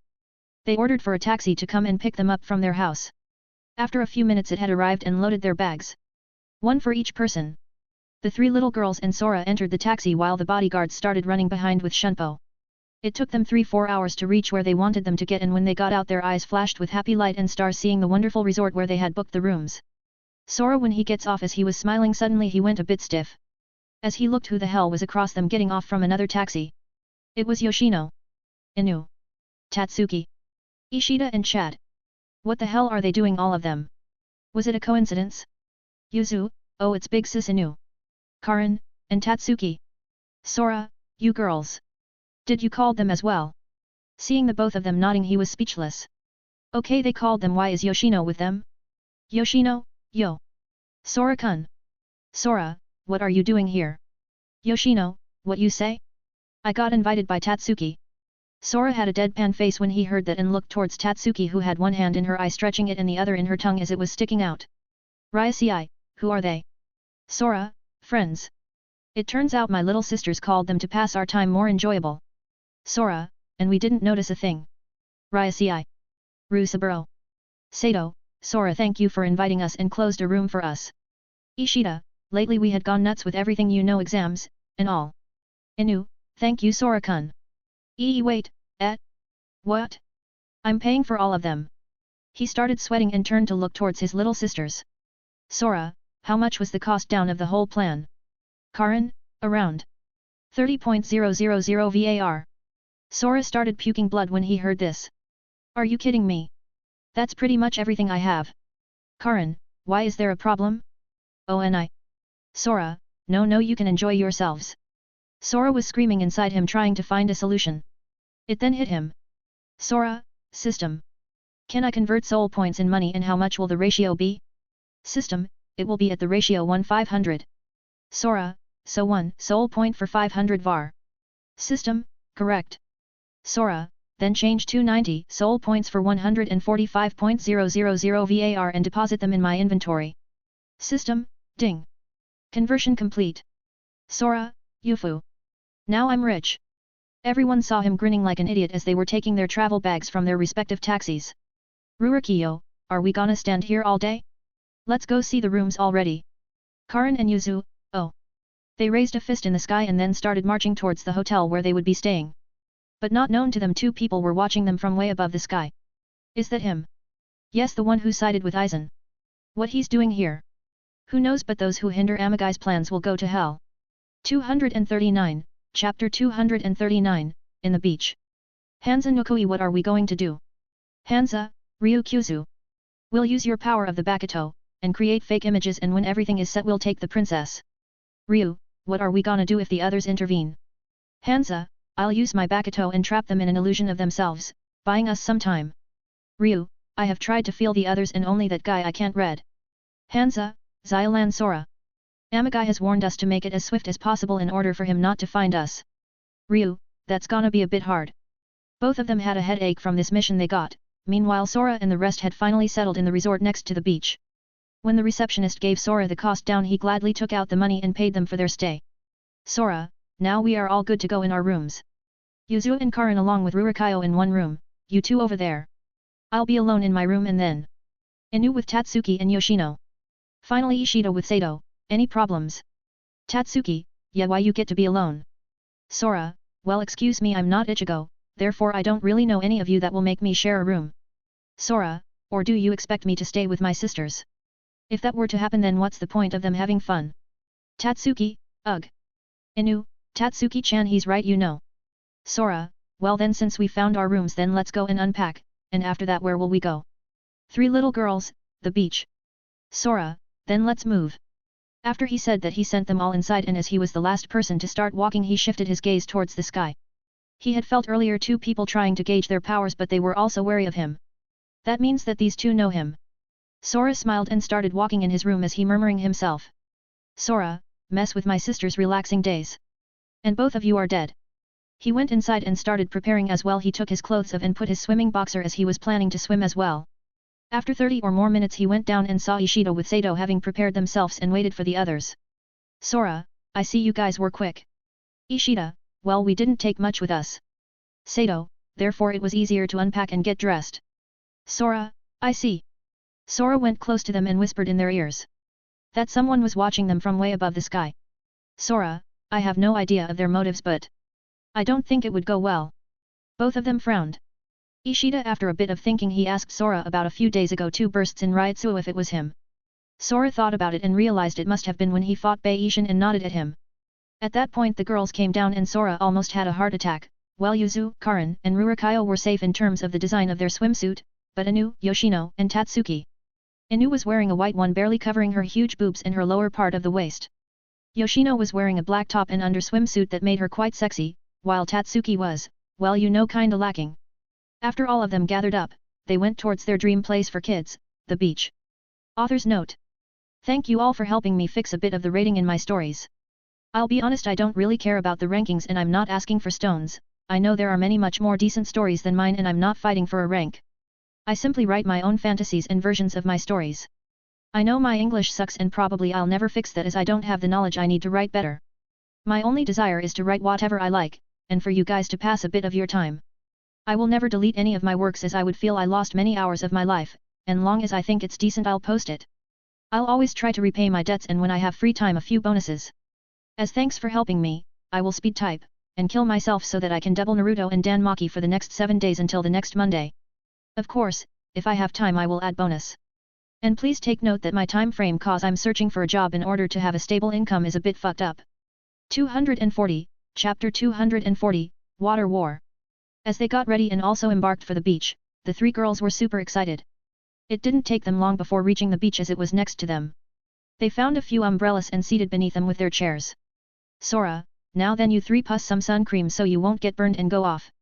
Yuzu, Sora and I, you're the best. Karin, you mean Oni. Rurokiyo, why are you calling him like that? Karin, he once destroyed our house. Rurokiyo, oh. I can relate to that. She turned towards her two bodyguards and she sighed, when they turned and saw the two. They realized what she meant. After applying the cream on their small bodies of each other they rushed and entered the sea. Not only them, all of them entered with the exception of Sora and Yoshino. Sora, how the hell did you end up here? Yoshino, you told me if I want you for anything I should find you. And when I searched I fell on those two girls. Sora, then I guess they got the call saying I'm creating a trip and you joined. Yoshino, something like that. Sora, you couldn't choose the best time. As things will get a bit chaotic. Yoshino, what do you mean? Sora, nothing, enjoy your stay and BTW, you're sexy in those. Yoshino, oh. Am I? Sora, yeah but don't have any thoughts. I don't like you. Yoshino, that hurt. Sora, let's go. We'll talk later on what you want. Yoshino, fine. As they agreed on talking later they also entered the water. Yoshino when she entered screamed as it was chilly. Sora looked at her with a face that said what the hell? Sora, use your Ryutsu and adjust the temperature on the water. Yoshino blushed when she heard that. She had totally forgotten about it and made everyone hear he girly womanly sighed. Sora, oh come to think of it, aren't you guys afraid of the sun? Yoshino, isn't this way too late to ask? Sora, ha ha ha, it had totally slipped my mind. Yoshino, I'm the only one who can. As my doll is firebase it gives me freedom and more power when the sun is up. Sora, oh. I see. Yuzu, Sora and I. I. Sora, xmmm. When Sora heard Yuzu he turned his head and was met with a water splash on his face dripping him wet before he managed to actually make a dive in it. Everyone started laughing at his face and Sora had a deadpan face. He heard Yoshino laughing and at that moment she pushed her and fell directly in the water with fur face. Splash. Ah ha ha ah ha ha ha. Rurokiyo pondered a bit and turned to Karin who was laughing and pushed her as well. Karin, wh. Wah. Splash. Ah ha ha ah ha ha ha. Now she was the one who burst in laughter. Tatsuki who was giggling didn't notice Inu behind her and was pushed by her. Inu, I. Splay aash. PFTF. Sora started laughing at their misery. Ryuci. Rusaburo. Ishida and Sato who were in one side thought these guys have too much time. At the same time, Tatsuki never got out of the water as she falls and made Inu worried. She was calling her with no response, before she could act and healed her. She felt her legs being grabbed and she was thrown backwards making her go splash with her back in the water. As she falls her boobs went jiggling, jiggling. Author's note. Thank you all for helping me fix a bit of the rating in my stories. I'll be honest, I don't really care about the rankings and I'm not asking for stones. I know there are many much more decent stories than mine and I'm not fighting for a rank. I simply write my own fantasies and versions of my stories. I know my English sucks and probably I'll never fix that as I don't have the knowledge I need to write better. My only desire is to write whatever I like, and for you guys to pass a bit of your time. I will never delete any of my works as I would feel I lost many hours of my life, and long as I think it's decent I'll post it. I'll always try to repay my debts and when I have free time a few bonuses. As thanks for helping me, I will speed type, and kill myself so that I can double Naruto and Danmaki for the next 7 days until the next Monday. Of course, if I have time I will add bonus. And please take note that my time frame cause I'm searching for a job in order to have a stable income is a bit fucked up. 241, Chapter 241, The Enemy Appears. The water-pushing war continued and everyone had at least fallen once. Even the guys who kept swearing that they had too much free time, fell victims to Sora's clone that goes by with the name Sora too. They got pissed that they let their guards down and someone pushed them and fell with their faces in the sea. Tatsuki kept targeting Inu who had 2 life pillows and could save her life at any moment, but more than that in order to give a bit of fan service with the name boobs jiggling to the boys there. For her trick Inu chopped Tatsuki's head and made her faint. She hit her lightly but she had forgotten that her body had become more powerful with the awakening and training she did, therefore, she instantly beat her. Inu felt bad and carried Tatsuki outside towards the chairs in order to wait for her to wake up.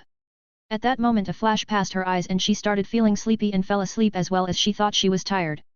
In the sea, Sora was playing with Yuzu throwing her a bit of water here and there. Yoshino didn't have anyone to play and also went out to rest under the sundae. When she reached outside and lay down to bath in the sun a light came from it and passed in her eyes making her sleepy as well. And before long she slept.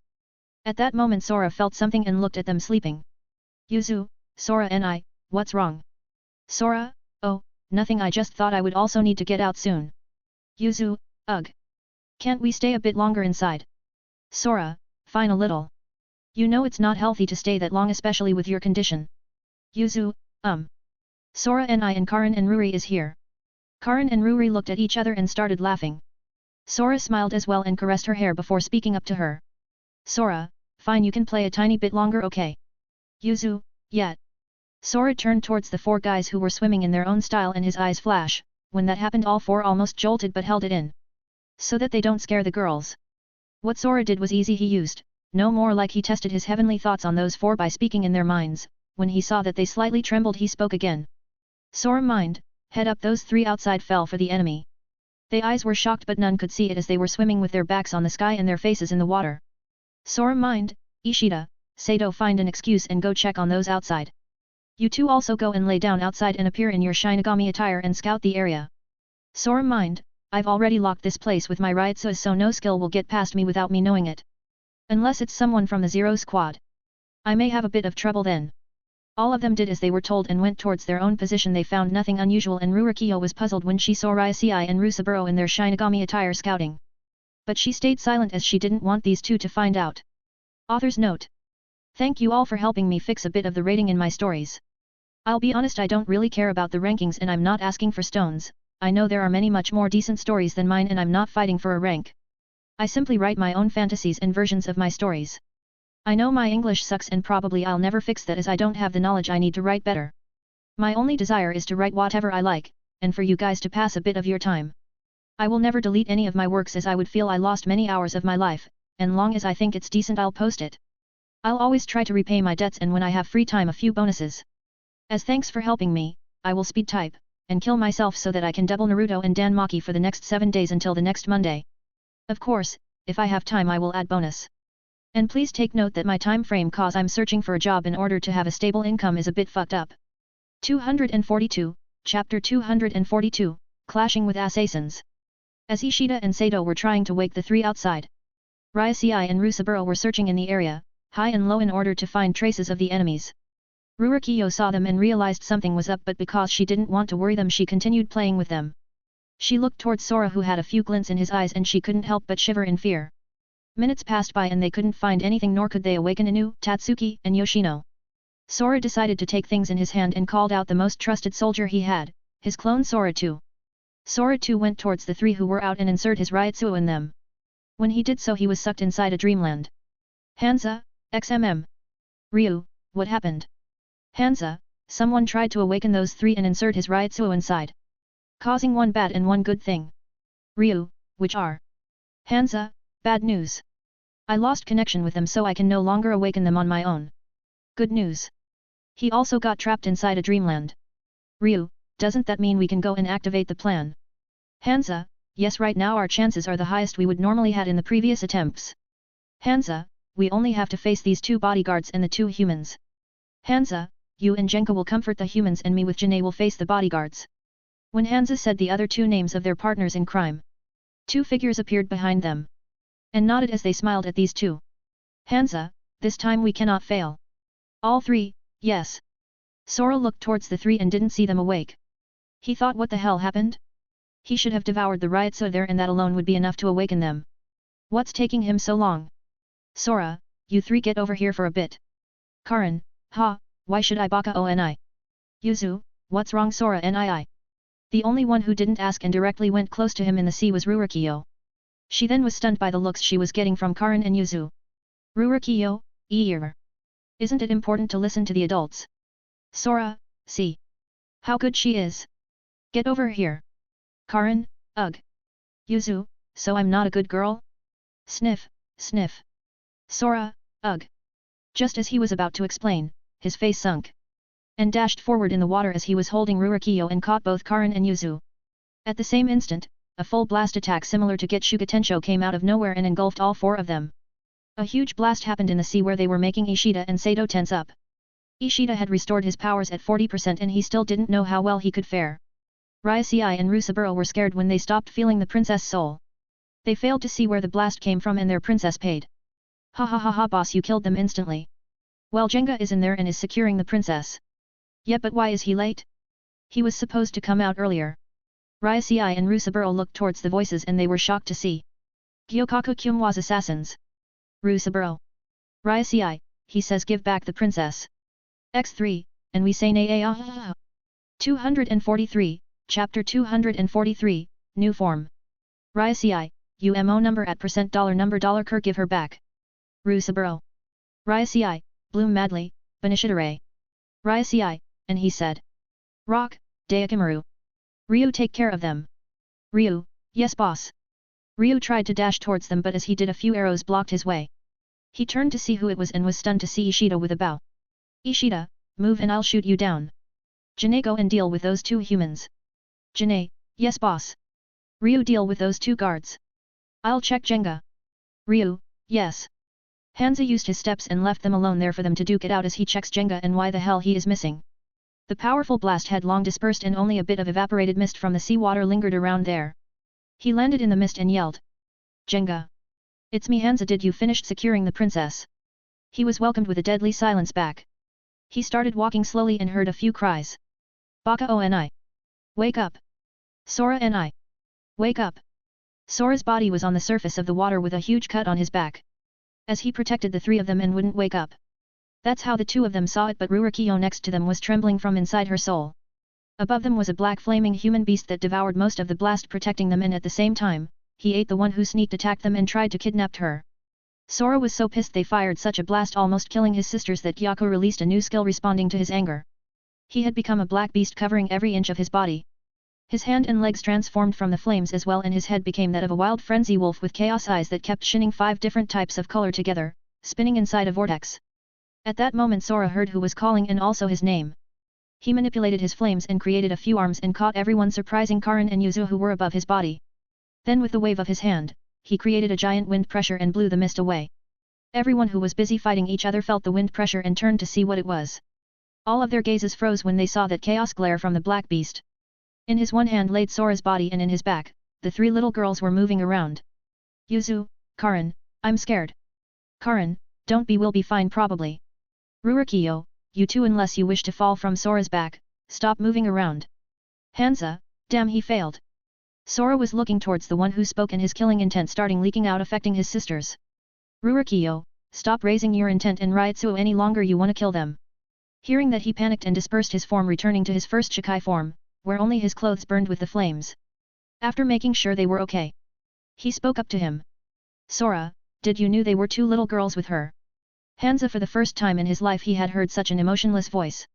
He felt that if he tries anything now he's dead. Jenga was already a lost cause. Now he didn't care about him, or the princess, he cared on how to get out of here alive. 244, Chapter 244, Half-Ass Amnesia.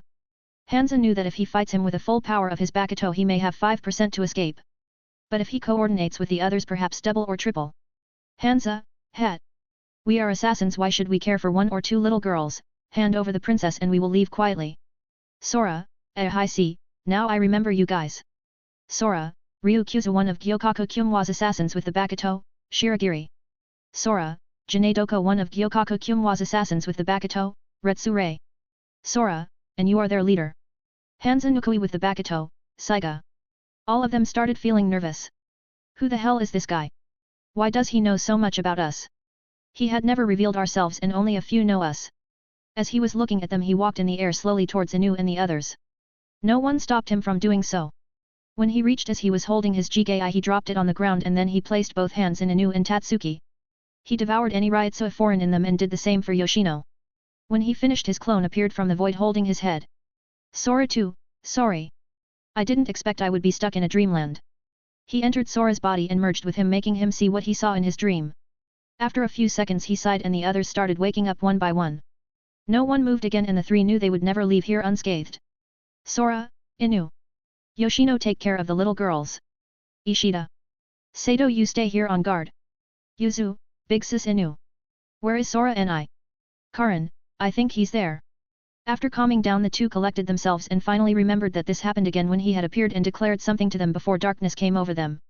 They remember that before that, they could see figures in black walking in their house and also talk with them. But after the blackout, they never saw them again. Sora had caused them some kind of half-ass amnesia on certain points. For example after they came back and talked about Sora vanishing, Shinigami's and such traits and others, the next day they had totally forgotten it due to this. And with the Rurokiyo scolding of not moving and also because of Sora's Ryutsu, that damage was devoured. And because of Wiwak powers being vanished, they couldn't see them, only slightly feel someone sometimes is next to them. Be it intentional or not they got saved by this and didn't follow the others' fate. Kyaku realized this and told Sora which in turn thanked the gods. Inu, Karin-chan he's not there but a few meters above the place you pointed. Yuzu, big sis. Is there a way for us to see?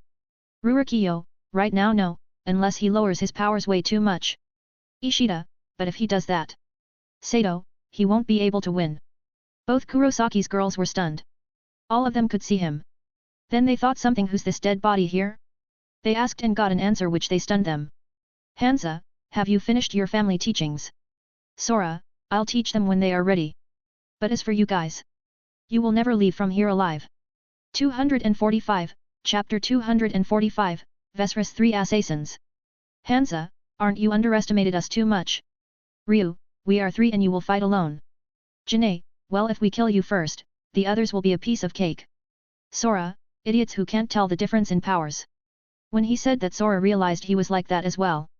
But the only difference was that he had his doors to escape at any time. Hansa, Ryu Janae go. Both, yes. Ryu, Shiragiri. When Ryu called his Bakuto a slightly flattened eyeless fish with a segmented body appeared. It stretched from his hand all the way to somewhere around his elbow. All its fins protrude from its sides, however, with three on each side going from its tail nearly to the corners of its mouth, and a horizontal dorsal fin. A normal katana blade protruded from between the two sides of the dorsal fin. Janae, Retsure.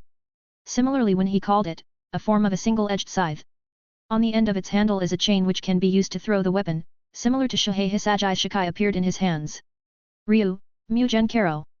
Sora watched with interest those took as they were dashing for him and activating their Bakuto. Simple put one of them looked like a scarf and the other as a scythe. Ryu, when he got within 5 meters, activated his skill. And from the fins, of the scarf a mist was created covering Sora inside. Inside the mist Sora had a smile on his face as he was surrounded by images of his opponents both Ryu and Janae. Ryu, I would like to see how the hell you are going to leave this place. Janae held his scythe and started eating it. No, this feeling, absorbing it. That's... Sora was shocked to see Janae absorbing parts of the Bakuto and from his body blades came out, from every single copy that was created from the mist countless blades came out. Sora, oh interesting. He created 10 blades of his own in order to meet them head-on. Janae rushed towards him and so all the fakes. He launched all the blades that had grown on his body parts and instantly a rain of blades was created by mixing reality and illusion making hard to see the real ones. Sora then started spinning his blades around him and clang clang clang was heard. The blades Janae made were quite fragile and started breaking upon contact of the spinning ones. Sora, so it's a fake, ability not even close to Beishin. Hansa who was watching from above was shocked. And ta the same time, he called his Bakuto. Hansa, Saiga. A katana with a large mirror attached at the hilt appeared in his hand, he then inserts his full Ryutsu in it and yelled. Hansa, Saiga full power. A cloud burst from his body and when it disperses in a typhoon-like a manner. A red armor with 3 spikes in one of its shoulder pad appeared in his body resembling that of a samurai. He raised his sword mirror up in the air and then after a few seconds it started glowing white, he then slashed it vertically. A huge slashing blast like Getsuga flew out and rushed towards the mist, its target was none other than Sora, who was destroying the blades. Sora inside the mist had a devilish smile on his face, hiding it from the eyes of others. 246, Chapter 246, Vesrus 3 Assassins. 2. Sora inside the mist had a devilish smile on his face, hiding it from the eyes of others. When the slash-like wave appeared and entered the mist, through Ryu ability of the mist, 10 more similar slashes appeared, heading directly for Sora. Ryu and Janae had smiles on their faces as they were thinking the same thing. He's dead. Sora, sigh, so boring. When he said that, 5 more blades appeared, blocking all images along with the reel on, stunning all of them.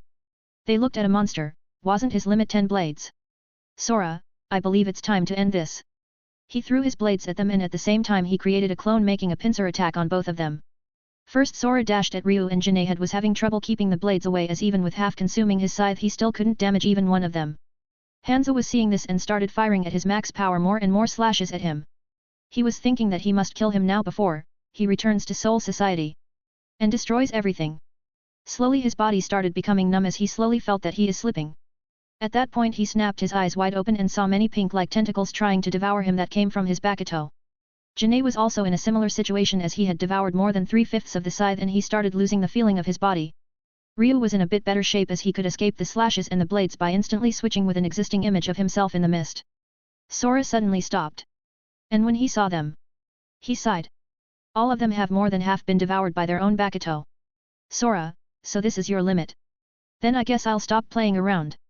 He raised his hands and 2 condensed flames appeared in his palms, pulsating like crazy. He threw one at the center of them and one in his back, where it vanished in the void. Ryu and Janae, shut the fuck up. This isn't even close to our full power. Sora, double devouring black flaming heart. Both of they got a name as his reply, a name that spelt their dooms.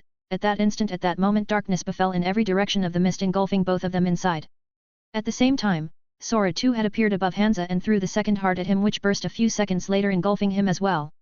Ishida, Sato, Inu, Yoshino, Rurokiyo, and her 2 bodyguards Ryusei and Rusaburo trembled at the sheer power of Sora's skill. Soon the flames were put out and from there a figure was walking through them, touching the fire and freezes him.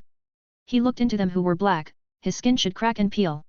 But obviously none of that happened, as it was Sora who arrived next to them. Sora, sigh, tired. Inu, was that settled? Sora, kinda. By the way, can you heal my Jigai? I don't have a second one. Inu, oh sure. Inu activated her healing technique, which made her earrings shine and a few fairies came out. Yuzu and Karin were surprised when they saw the fairies. Then 3 of them vanished and formed an orange barrier in Sora's Jigai, making his wounds close. After a few minutes, Sora entered his Jigai and woke up. 247, Chapter 247, A6-Way Problems. After this whole mess, Inu also helped heal Tatsuki, as she had a big bruise in her head from her. She also learned from her what happened, which made her frown. Then night fell and all of them were troubled. Tatsuki started thinking what would happen if she wanted to follow Ichigo. Not only her, Sato was thinking he was weak. Ishida the same, but he was on 40% recovery of his former's power and he knew that when he recovers 100% he will become far stronger than before. Inu was also thinking the same. And lastly, even Karin and Yuzu had their thought in the same subject, they are too weak. Sora was in his room when he heard a knock on the door. He felt the fluctuations that came out of her and knew her. Sora, I'm surprised you know how to knock. Yoshino, well, live for more than 100 years and you pick a few common tricks. Sora, now then tell me, what did you want? Why search for me? Yoshino, you have no romance. A lady in your room at the night. Sora, does your doll behind you count as a lovely night? Yoshino, ha ha ha. Kinda. He's part of me. Yoshino, anyway. No. We wish to find a way to become Shinigami. Sora, oh. Why would you do that? Yoshino, because our goal is too far away. Sora slightly was shocked. Her goal? What goal? Sora, what do you have in mind? Yoshino, we wish to remain by your side. Something like a subordinate.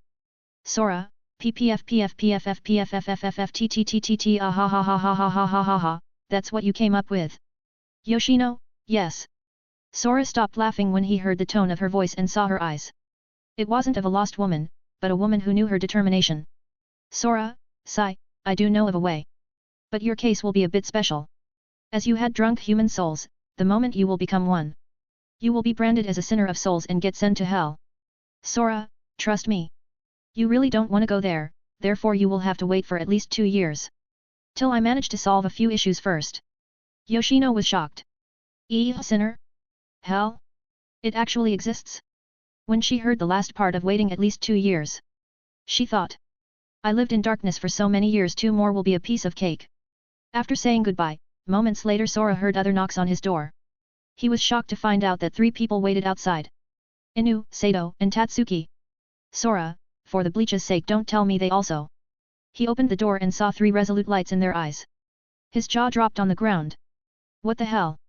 Tatsuki, I thought about what you had said to me, and I finally came to a term. I want in. Inu, Tatsuki told me that you plan to leave with Ichigo. Therefore I also want in. Sato, Ichigo is my best friend, therefore I also want in. Sora had both hands on his head as he couldn't believe what the hell was happening today. The only ones who were left out were Yuzu and Karin. The moment he thought about it, it was the moment he regrets it, because he felt his little sisters. Knock knock knock knock. Sora smiled bitterly as he went to open the door, letting his 2 sisters inside and closed the door. 248, Chapter 248, Only 3? Sora was having a headache. In front of him were with blazing eyes Inu, Tatsuki, Sato, Yuzu, and Karin. All of them came to him for the same reason, became a Shinigami. Sora, what is it that you want exactly? Tatsuki, to follow Ichigo. Inu, same. Both of them blushed when they said this but at the same time tried to sound serious. After all, I was his so-called brother to him and our little sisters were here. So they must gain their approval. Sato, to be with a reliable friend. Yuzu and Karin, to help our family. Sora had a bitter inner smile and started speaking with his system. Sora, system, will it affect the powers if I go ahead and do it? System, I have no such protocol, therefore it may get allowed. Sora, that doesn't help. System, ding. Sub-quest triggered. Preparations for the future. Host can choose 3 humans and grant them Shinigami powers. Rewards, 1x complete Hogyaku. Warning 1, each transfer of powers will permanently reduce 50.000 from Ryutsu. PS 4th plane, congratulations on reaching peak tier realm. When you ascend you can take 3 people with you. Sora, well, turns out that they at least let me do something. He turned towards them and looked at their eyes, before slowly speaking up. Sora, with my powers, I can only make 3 people gain Shinigami powers. Sora, and unfortunately they have to be humans. Sato and Inu, you too, for now, it's impossible to turn you but it will be not in the future. Sora, but if your goal is to become stronger for now, I can help you with that. Just as their eyes sunk from his first part of words they shinned with the second part of his words and nodded to him. Sora, as for you 3 I can't help you now. You need to become strong enough until you can see hollows. They are black-like creatures with white masks in their faces. Karin, what will happen if you try now? Sora, probably you'll die. Yuzu, Yugher. Sora, I'm not worried about you 2 as in the past you could see them in us. Who I'm worried about is you Tatsuki. Tatsuki, why me? Sora, because you can't feel anything at all. Nor you can see hollows. For that you need a special education and I don't have time to teach all of you. Therefore as I train Inu and Sato you 3 will be watching. Sato, you'll train us? Sora, 1 month, I'll try everything I can for 1 month in order to increase your powers and also awaken you guys. Sora, I also have my working routines. Inu, it's fine Sora-kun. Tatsuki, we will strive to achieve our goals. Yuzu and Karin, mmmmnnn. After finishing talking to them Sora told them to leave and rest. They will start when they will return from their vacations. Somewhere in Seoul society, a figure could be seen with blazing eyes. They all died. Yes sir, we have lost their Bakuto signatures.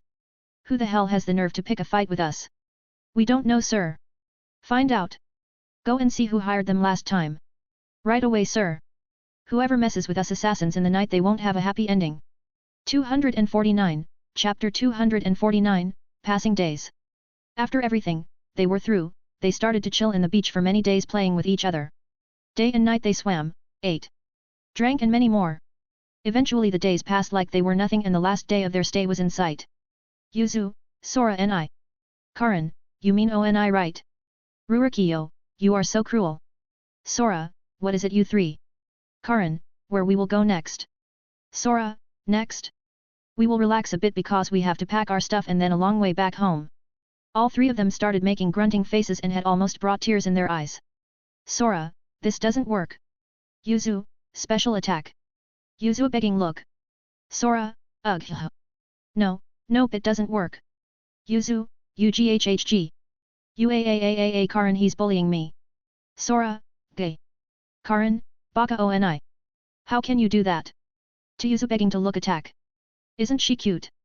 A wild Karan appeared barraging with scolding the pitiful Sora. Sora, fine where do you girls wish to go? All three, ice cream. Sora, let's go okay. All three, yet. Sora took them around for a last tour in the resort and after that, he returned to their rooms in order to prepare and return back. They rested for a few hours then packed up and met at the entrance. Yoshino, Inu, Tatsuki, Ishida, Sato, Ryusei, and Rusaburo were there waiting for Sora and the three girls. After a few minutes, they arrived as well carrying who knows what. From the souvenirs, their package got doubled from when they came here, all of them smiled wryly at this sight. Poor Sora. He became a luggage man. After saying their goodbye to each other they all disperse in their own direction as they had called different taxis for all of them. Sora, oh right, what are you three gonna do now? Rusaburo. Ryusei, he said we will secretly return and find out what happened at the clan. Sora, I see. You guys be careful. Rurokiyo, same to you. You better train your sisters so that they can climb the apex of the world. Sora, look who's talking, who still wears bare panties even though you're over 40 like plus something. Rurokiyo, ugh. Sora, don't come crying to us later, take care of yourselves. Sora then entered with his sisters in the taxi and slowly left from there, leaving the three behind. Rusaburo, Princess, we will meet again in the future. Rurokiyo, I know. Saying her last word the three of them vanished from there. And Sora, who felt that, checked his status as he was going home. Sora, status. System, ding. Host has completed one sub-quest. System, ding. Host has gained 20 levels reaching 671 level. System, ding. Host has gained a total of 10.000 soul points. System, ding. Host has gained 200 points on all attributes and 2.000 points on Ryutsu. System, ding. Host has gained 1.800 points on all attributes except on Ryutsu. System, ding. Showing new interfaces. Status. System, ding. Opening status. Name, Xylan /Age, 17, 38, /level 671 EXP, 336.288.887/990.665.223.120. Health, 181.450, 18.145, /Power, 181.350, 18.135, /Defense, 181.400, 18.140, /INTE Legend, 182.500, 18.250, /Ryutsu, 1.207.000, 120.700. Affiliation trait, Gluttony Human Shinigami Vizard Quincy. Ancient Enhancing Tattoo, 101 Fruits, Max 1000, equals 10.100 Attributes Points. Zanpakuto Command Name, Gaze at the eyes of all things where the moon feasts. Shikai, Heavenly Devour Moon, Tengoku Akumatsuki, equals unable to use. Skill, Tengoku no Aim Tenku no Gecko. Bankai First Form, Heavenly Devour Black Moon, Tengoku Akumakurotsuki, equals unable to use. Bankai Second Form, Heavenly God Black Moon, Tengoku Kami Kurotsuki, equals unable to use. Zanpakuto Command Name, Eat and Drink, Devour and Swallow. Shikai, Tengoku Gyakuzatsu Sha, Heavenly Devourer. Skill, Devouring Black Flaming Heart Black Wolf of Gluttony. Bankai. Soul Points, 160.000/var, 148.000. 250, Chapter 250, a day before training. Sora had checked his status and he knew he would need to speed up more his level up, because if what he thought was right, he's doomed. The people he wanted to take with him was around 20. And probably it would go up as he remembered that there were 3-4 people he totally forgot. Sheena, that one-arm lady, name please, Yin and Yang. He didn't count Yoshino. So far as his girls he had Yoryuki, Neliel, Haribol, Anohana, Ranjaku, possible Swafon and Hinamori. When they give me their answers, future girls will be Lisa and Ryrika. Then I want to save the forgotten Sheena, Yin and Yang from being betrayed and turned into monsters. And also take that short-tempered one-arm lady. So in the future, I will have like possible 14 girls with Yoshino in the count. Then Yuzu, Karin, Ishin, Masaki, Sato, Ishida, Urahara, Inu, and Tatsuki. These are 9 more people to bring with me. How the hell did I brought more trouble to me? And just for reference, I don't remember anyone else. After thinking hard, they finally reached their home and exit the taxi. Yuzu, you, I wanted more. Karin, I'm sure Baka Oni after 1 month of training will take us somewhere to relax. Sora, ugh, sure why not? Sora was sweating bullets. I don't remember them that spoiled in the anime. What the hell? Do they want me to spend all my points for money? Sora, but it will be after 2 months. I don't have much left now. Karin, fine. We'll compromise. Yuzu, yeah. Sora, now then you girls go and rest. I'll cook up something and then we'll sleep. Tomorrow our training starts. Okay. Yuzu and Karin, yes. Sora sighed as he watched them leave from the hall. He tried to think of ways to raise their souls without damaging their body. Especially Yuzu. After many minutes while he was thinking at the same time he was creating giant's plates of food that might help her a bit in her health. When they came down they were shocked by the delicacies they were seeing on the table. Gulp, gulp was heard interrupting Sora from his thoughts. Sora, ugh, did I make too much? Yuzu, Sora and you're the best. Karin, you at least have a bit of head. Baka and why the hell did she go tsin? Can't she just say thanks? Sora, well then eat up and then well rest till tomorrow you girls will need it. Yuzu and Karin, yes. What Sora saw in the next few moments was something deeply engraved in his memories. 2 wild 10-11 years old eating like Gaku. Was my food so good or were they simple hungry? He sat down as well and started eating. Sometimes he wished that moments like this stays forever, but at the same time from all the stories he had read you always ended up with a death flag in this cases. They finished their food and after saying good night in their own way to Sora they went to take a bath and then sleep. Sora knew that tomorrow he needed to elevate 5 people in higher powers for the future battles to come. At the same time somewhere within the dark shadows were swarming left and right trying to find traces of their fellow members. 251, Chapter 251, Training. The next day 3 people were standing outside of the house of Sora. They were Inu, Tatsuki, and Sato. They had come early so to gain more time. But they were out of luck. Sora was sleeping. The door opened revealing 2 sleepy figures in their pajamas as they rubbed their eyes. Yuzu, who is it? Karin, you. Guys, come in. They entered the house and sat on the couches. Yuzu and Karin went to dress themselves and at the same time wake up Sora. Truth to be told he had long ago awakened by the doorbells they kept ringing, but he waited in his bed so that the best wake-up call happens. Yuzu, Sora and wake up. Karin, you mean and Sora, morning 5 more minutes. Karin, wake up. Yuzu, ugh. Not so loud. Karin-chan. Karin, oh sorry. Sora waked up and patted the 2 with a smile. He told them to go down and prepare something as he was getting ready. After a few minutes, he went down himself and saw all of them ready to fight. Sora, glad to see all of you here, shall we go? Tatsuki, go where? Sora, some place that we can fight without attracting hollows. Sora opened a visible door stunning them and at the same time scaring them. He told them to pass inside and this tunnel leads to their training ground. Sora had sent from last night his clone in Tesai and told him he would start a training program in the underground facility. Therefore Sora too waited there with a door opened ready to be connected with Sora. In his house Sora took his little sisters and Tatsuki and jumped inside. He told them to hold as tight as they can until he can tell them so and only focus on his voice. Inu and Sato didn't have many problems as they had gone to Soul Society. Sora as he walked kept talking to the 3 and led them easily without mishaps in the position of Sora too. It took him 5 minutes to do all that and when they got out they grasped for breath. Especially the 3. Sora, Inu heal them slowly in order to adapt their breathing. Inu, yes. Sato, this place? Is underground. Sora, yes it is. It was created by Urahara to mask Ryutsu outbursts towards the town. Sato, you mean like Kido's? Sora, and more like Shikai's powers, Bankai's and more. As they kept talking for 5-10 minutes Yuzu, Karin, and Tatsuki finally managed to adapt in breathing. Karin, Baka Oni. Couldn't you bring us here in a normal way? Sora, then do you expect to train like in school? Karin, ugh. Yeah but. Yuzu, Karin-chan he's right.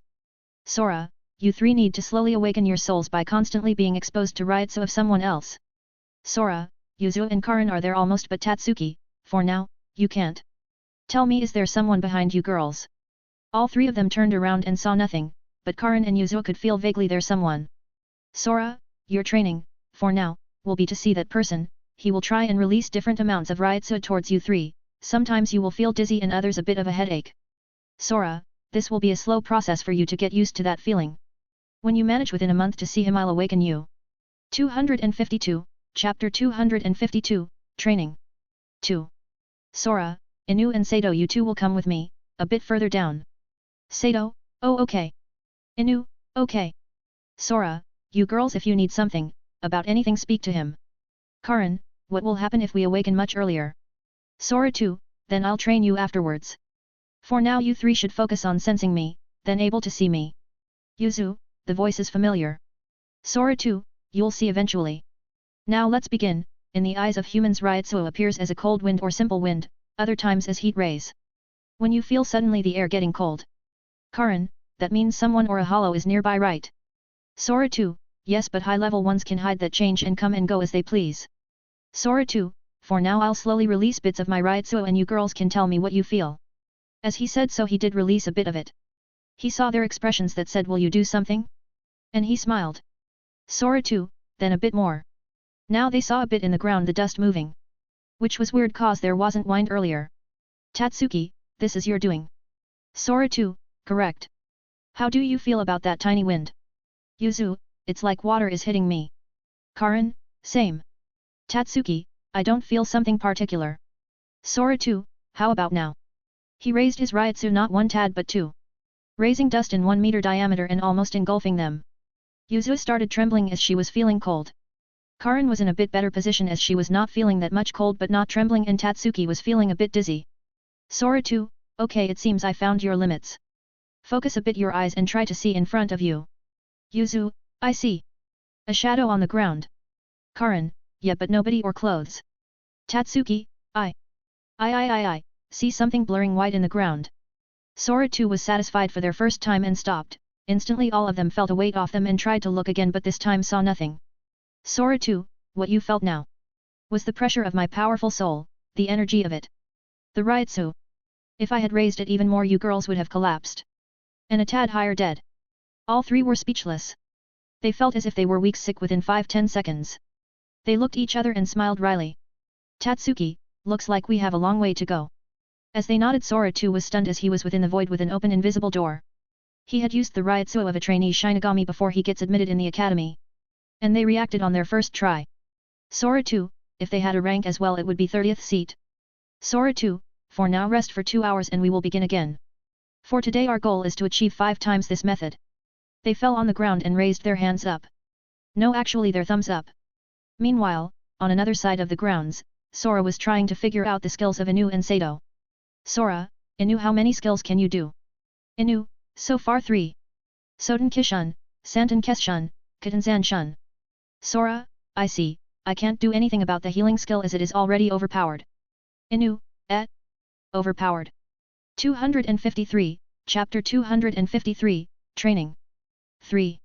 Sora, yes. Overpowered. When you reach a certain level of it, it will no longer be healing. But reversion. Inu, reversion. Sora, for example, I attack Sato and cause him minor wounds. For now, you can heal him. But when you reach a certain level even if I cut his arms and legs off, you can reject that scenery and with your ability bring them back even if they had turned to ashes. Inu, that's reversion? Sora, correct. Sora, now for Santen Keshun you use the fairies you told me a minute ago their names were Hinajuku, Lily, and Began, it's a shield type that uses these 3 as a corner of light creating a triangle shield right? Inu, yes that's right. But unfortunately so far I can block only single line attacks. Sora, call them out. And place them, one over your head and the other 2 in line with your shoes.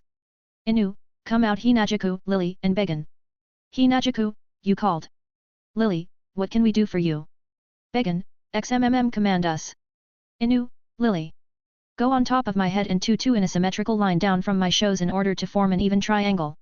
Sora waited for a bit before that happened and Anu called him to notify him that preparations are ready. Sora, good. Greeting little fairies, I'm trying to teach her how to imagine your powers better. As they nodded at him, Sora spoke at Anu telling her what to do. Sora, imagine Lily wanting to protect something you wish. And from her wings, she sends light toward the 2. Anu closed her eyes and imagined Ichigo. After that Lily's wings shined and 2 beams were fired towards the others.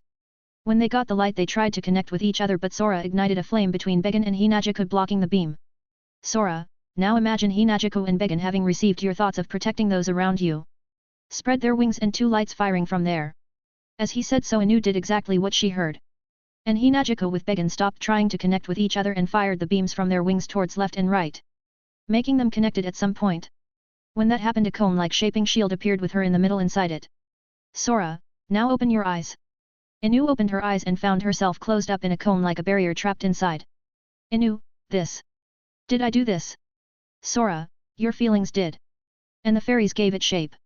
Sora, this is the first step. You have to learn to control the output. You need to give them how much damage they can absorb without injuring them and the range you can control. Inu, yes. Inu cancelled her shield and tried again. Then again. She kept trying and trying. Sora, now then Sato, your turn I guess. Sato, what do I have to do? Sora, for now you should try to activate only one hand instead of both. Helping you refine your control over them. When you do so I'll help you a bit with your skills. Sato, I'll try. Haven't done that before. As he gave his last orders to him, he looked towards where his little sisters were having their own struggles. Sora, let's hope I'll create a stronger Orium instead of a useless one. Sora, I already helped her evolve his shield for general defense. She will slowly reach reversion on her own. Now I need to do something about her fighting stance, meaning both offense and defense, so that she can fight on her own. I have an idea, but it will work only if she's willing to fight. 254, Chapter 254, Training. 4. 10 days have passed and everything so far had gone smoothly. Inu had managed to control everything about her new form. Sato was a bit slow, but he still managed to activate one of his arms. Sora, now then Inu. You have done pretty well, therefore we will move on to the next skill. Sora, it will be a combination of 4 fairies. The 3 and Tsubaki. Inu, come out. Hinajuku, you called. Lily, what can we do for you? Began, XMMM command us. Tsubaki, you finally called me, you stupid woman. Inu, you it hurts. Sora, hey. That's enough. A small burst in Ryutsu made all fairies froze. Tsubaki was drenched and let her go before turning to see him. Sora, good. Tsubaki enters the middle. Lily on top of Tsubaki. And the other 2 on a symmetrical line from Tsubaki, forming a normal triangle shield. Inu, can I start now? OUIE. Sora, yes, start. Remember to imagine Tsubaki able to disperse all enemy attacks. Then fuse them again and fire them back. Tsubaki started glowing, and then as he realized Inu feelings and what she wanted to do, he spread open his wings, sending 3 light towards Lily, Began, and Hinajuku. Sora, now imagine them connecting with each other. As they got the light from the glow bulb Tsubaki, they opened their wings and sent each other the beams, connecting and finally forming a new shield. Sora clapped his hands, at this sight making Inu open her eyes. She saw a triangle cross like a shield in front of her. Sora, here I come. Sora created a blade and charged ahead instantly as Jinjo had done and slashed at the shield. The blade made from Ryutsu dispersed from the point of collusion, and instantly a blast fired at Sora from the same point. Boom! Sora was blown away for a few meters, but it was nothing as he held back way too much. Sora, okay, your job will be the same, match the output and control the range. Inu, yes. I will try. Sora, oh. Inu. Keep in mind that Tsubaki is a combat fairy. Counters and fights are his forte. Therefore when you engage in a fight, if you hesitate, as you are connected, he will lose his powers. Inu, thanks. Sora, now then Sato. You need a bit more training in activating one of your 2 hands, but let's move on, so use both. Sato, yes. I'll use both. Sora, you use your hands and never fight up close, and even if you do, you simply punch around here and there. Sora, for that charge one of your fists with your beam. But don't fire it. Sato does as he was told, and after a few minutes, he finally charged the absolute limit of what he could. Sora, too slow to gather the energy. Sigh. Now slowly open your palm. And place it in the ground. Sora, when you do so, push all the energy forward and disperse it from your palm and fingers. As if you're pushing someone. Sato tried to do everything by the letter, but control wasn't his forte. Nevertheless he tried. When the energy scatters throughout his palm and fingers. At first nothing happened. But moments later the entire ground started to shake, and at the spot, Sato pushed a crated with the devil's face appeared. Sora, it's a bit different than what I had in mind, but works as a close combat skill. 255, Chapter 255, Training. 5. Another set of 10 days have passed, making the total count 20 days of training. During this time they had many changes. Sora was shocked by Inu's control over her power. She managed to master all possible variables of all her 2 new skills. Sato was slower. He managed to master activating one of his arms instead of both. And now he could fire 2-3 devil faces from his palm and fingers almost with easy. Even the 3 girls Sora too now could see a blur in front of them. But not entirely clear, their training had reached from 5 limits to 10 for the last 5 days, making their progress skyrocket. Sora too, I guess within the next 3-4 days you will manage to see me. They were quite happy to hear this. Yuzu and Karin now could handle fluctuations of Ryutsu of the 18th seat, while Tatsuki had a bit of dizziness at that power. But because it was simply a bit of getting dizzy, she refused to lower it. Yuzu, why do you resemble like Sora in outline? Karin, yeah, who are you? Tatsuki was baffled as well, cause she could also make the outline of Sora's figure from the blur. Sora too, you will see in probably 10 days you will be able to see me way more than clearly. Sora too, so for the next days we will strive to increase our routine by 1. Yuzu, ugh. Go easy. Karin, no worries Yuzu, I'll beat him up if he does something. Tatsuki, let's continue. On the other side, Sora was happy for their development. He turned towards Inu and Sato. Sora, you two had done great, but now he have to move in the final phase. Both, final phase. Sora, let me tell you guys. Up to some point in the future Ichigo will leave with me. And where we will go? Let's say I'm the weakest. Boom. He's the weakest? He's joking, right? But then they saw the seriousness in his eyes and gulped a mouthful of air. Sora, therefore you two need to learn how to fight. Sato, how are we gonna do that?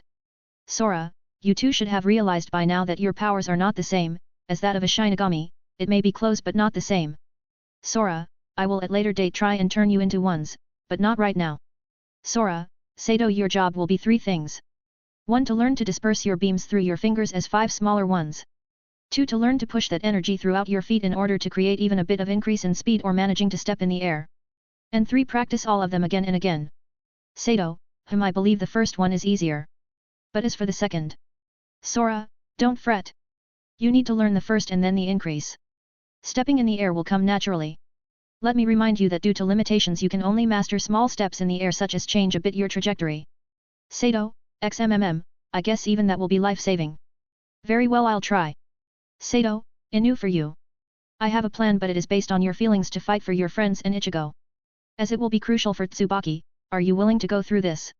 256, Chapter 256, Training. 6. Inu thought hard about what Sora said to her, and answered with a resolution she hoped to be enough for the future. Inu, I don't want to be a burden for everyone. Especially to Ichigo, I want to stand next to him. Sora, good. It is enough for now. Call out all your fairies. Inu, come out. Ayam, Tsubaki, Hinajuku, Lily, Began, Shino. All 6 fairies appeared from her earrings and stood in front of her saying hello and all, and only Tsubaki was the loner type who yelled at her. Sora, you little fairies. You have done well in these 20 days. But that is far from enough.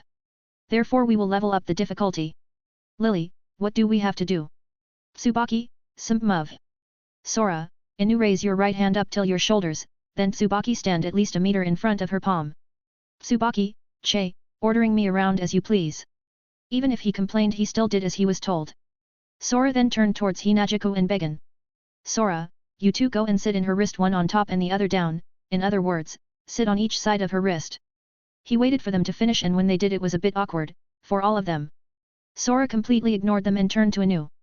Sora, if you can pull this off, you will become a force that we can count on. Focus your feelings in Tsubaki, the feelings that you wish to fight. To protect. As Inu closed her eyes and she started sending her thoughts on Tsubaki, he glowed with power, making a grin on his face. Sora, now focus that power to be given in Hinajuku and Began's wings. By doing that, imagine their wings connecting with your feelings of wanted to fight. At that moment Tsubaki felt a change, which shocked him greatly. When his wings fired 2 beams of orange light at Began and Hinajuku, they also felt the change. Inu's hand started glowing and pulsating with light. It woke her up from her concentration and was shocked to see that from her wrist and up her fingers extending to almost a meter, an orange energy double-edged sword appeared. Sora, well done. How is it? Your new power. Inu, this is Tsubaki and everyone's feelings to fight. Sora, try and slash at that rock behind you. Inu turned and found the rock he mentioned. She waved her hand and her sword was simply swung at it, cutting away the rock horizontally as it was tofu. Even Sato, who had started training, was shocked by this. Sora smiled and Inu was in a daze. Did I do this? Sora, now Inu. We have work to do. Wake up. Inu, oh. Sorry. Sora, now what you need is something that can protect you and heal you. Sora, therefore Lily got behind her neck. And you two, Shino and Ayam, go behind and stay in her waist. As they did, Anu had learned the routine and closed her eyes to focus on what he wanted to say. Sora, now this will be a bit tricky. As there are two forms I'm thinking for you, a mantle or a cape and wings. Anu started focusing on the directions of Sora and imagined Lily becoming the core of two extended wings that ended in Chino and Ayam. It took her 3 hours so that she can create the outline of Lily, sending 4 beams from her wings, 2 for Ayam and the other 2 for Chino. Her wings were created and just as she had lightly taken off from the ground, which made her amazed. She ran out of Ryotsu, making her crash on the ground. 257, Chapter 257, Awakening. After Anu finished creating he wings, the next part was a mantle that could engulf her and healed her. The idea behind it was Lily on her neck like before, extending 2 beams this time towards Ayam and Chino, then, in turn, send a beam towards each other. In other words, Ayam to Chino and Chino to Ayam. Creating a triangle like a mantle that with the help of Ayam and Chino could extend form both left or right, covering Anu like a blanket and healing the spots of the wounds. During the next 10 days, she tried to do that and started to get the hang of this. Sato had managed to fire from one hand 5 beams from his fingers. The drawback was that he needs to steady his arm with the other to achieve this. He also made a bit of progress in his steps. But this still had a long way to go. 2 days before the timeline, screams were heard in the ground. Interrupting both Anu and Sato, they rushed towards the source and saw Yuzu, Karin, and Tatsuki pointing in front. When they looked as well, they saw someone that made them froze on the spot. Anu, this. Sato, you are. Sora, oh, turns out you managed to see me. My clone, that is. All, clone. Sora too, yes that's right. Sora too went towards the original and started fusing with his body, making him close his eyes in order to learn what happened during this time. Sora, I see you guys did well. Yuzu, Sora and I? 2 of them. Karin, I see that was an ability of yours like those fairies that hovering above Anu-chan. Sora, correct, you guys passed, therefore for the next 2 days you are free. Rest, have a bath, anything you want. All 3, really? Sora, yeah, till these 2 finish as well. Then I'll help you awaken, okay? All 3, yet. As the 3 left from there, Sora turned towards Anu and Sato, telling them to continue. 2 days passed quickly and Sato with Anu had made great progress. Anu had managed to create the mantle, but the duration was 3-4 minutes, if she used the sword together she could fight for max 1 minute in full power. If she created her wings with the sword the time went up to 3 minutes. She needed to practice much harder than she already has in order to increase the time. Sato could fire 5 beams from his fingers relative easy now. But he didn't make much progress on his speed. He needed more practice as well. Sora was now looking at the eyes of Yuzu, Karin, and Tatsuki, waiting for him to grant them powers. Sora, now then I'll warn you that you will feel a bit of pain. But you will instantly transform into a Shinigami. Yuzu, go ahead. Sora and I. Karin, yeah, oh, and I go ahead. Tatsuki, I've been beaten up many times in the dojo, so go ahead. Sora then got out of his Jigai, revealing to them his Shinigami powers. He drew his katana, which now was Gyaku domain, as Ichigo got sealed. He wonders, will he have 2 katanas when Ichigo return? Sora, system, do I stab them like Rukia? System, host is correct. Then make your Ryotsu flow inside them from the blade and a burst of Ryotsu cloud will happen, recreating their soul body. Sora, so same hui. Sora, well then. Sora went to Tatsuki and without warning, he stabbed her in her heart, stunning her a bit and making her feel pain, but then boom. A cloud came out of her along with lightning arcs. Sora protected his sisters as this amount was way too much for them. As the cloud settled down, Tatsuki's body was on the ground. While above her a figure dressed in black with a katana attached in her waist could be seen. 258, Chapter 258, Finishing. Yuzu and Karin stared at the figure in the air, while Sora got a message from the system. System, ding. Host has permanently lost 50.000 points from Ryotsu, remaining ones 1.155.000. Tatsuki, wow, this is amazing, I'm floating. Sora, so I guess it's you too now. Yuzu, can we avoid the heart-stabbing thing? Sora, well, the next place I need to stab would be your head. But the chances go to 50% to become Shinigamis. Yuzu, ugh. Karin, use it on me first. Sora, are you sure? Karin, yes. Yuzu, Karin-chan. Sora stabbed Karin and the same thing happened, but this time it was more intense than Tatsuki. Sora smiled because he knew she would be more powerful. Tatsuki cloud took 2 minutes for it to disperse. While Karin's had gone almost to 5 minutes, when it vanished, Karin appeared in the Shinigami attire. The first thing she said was, Karin, Tatsuki, I think I'm stronger than you. Tatsuki, ugh.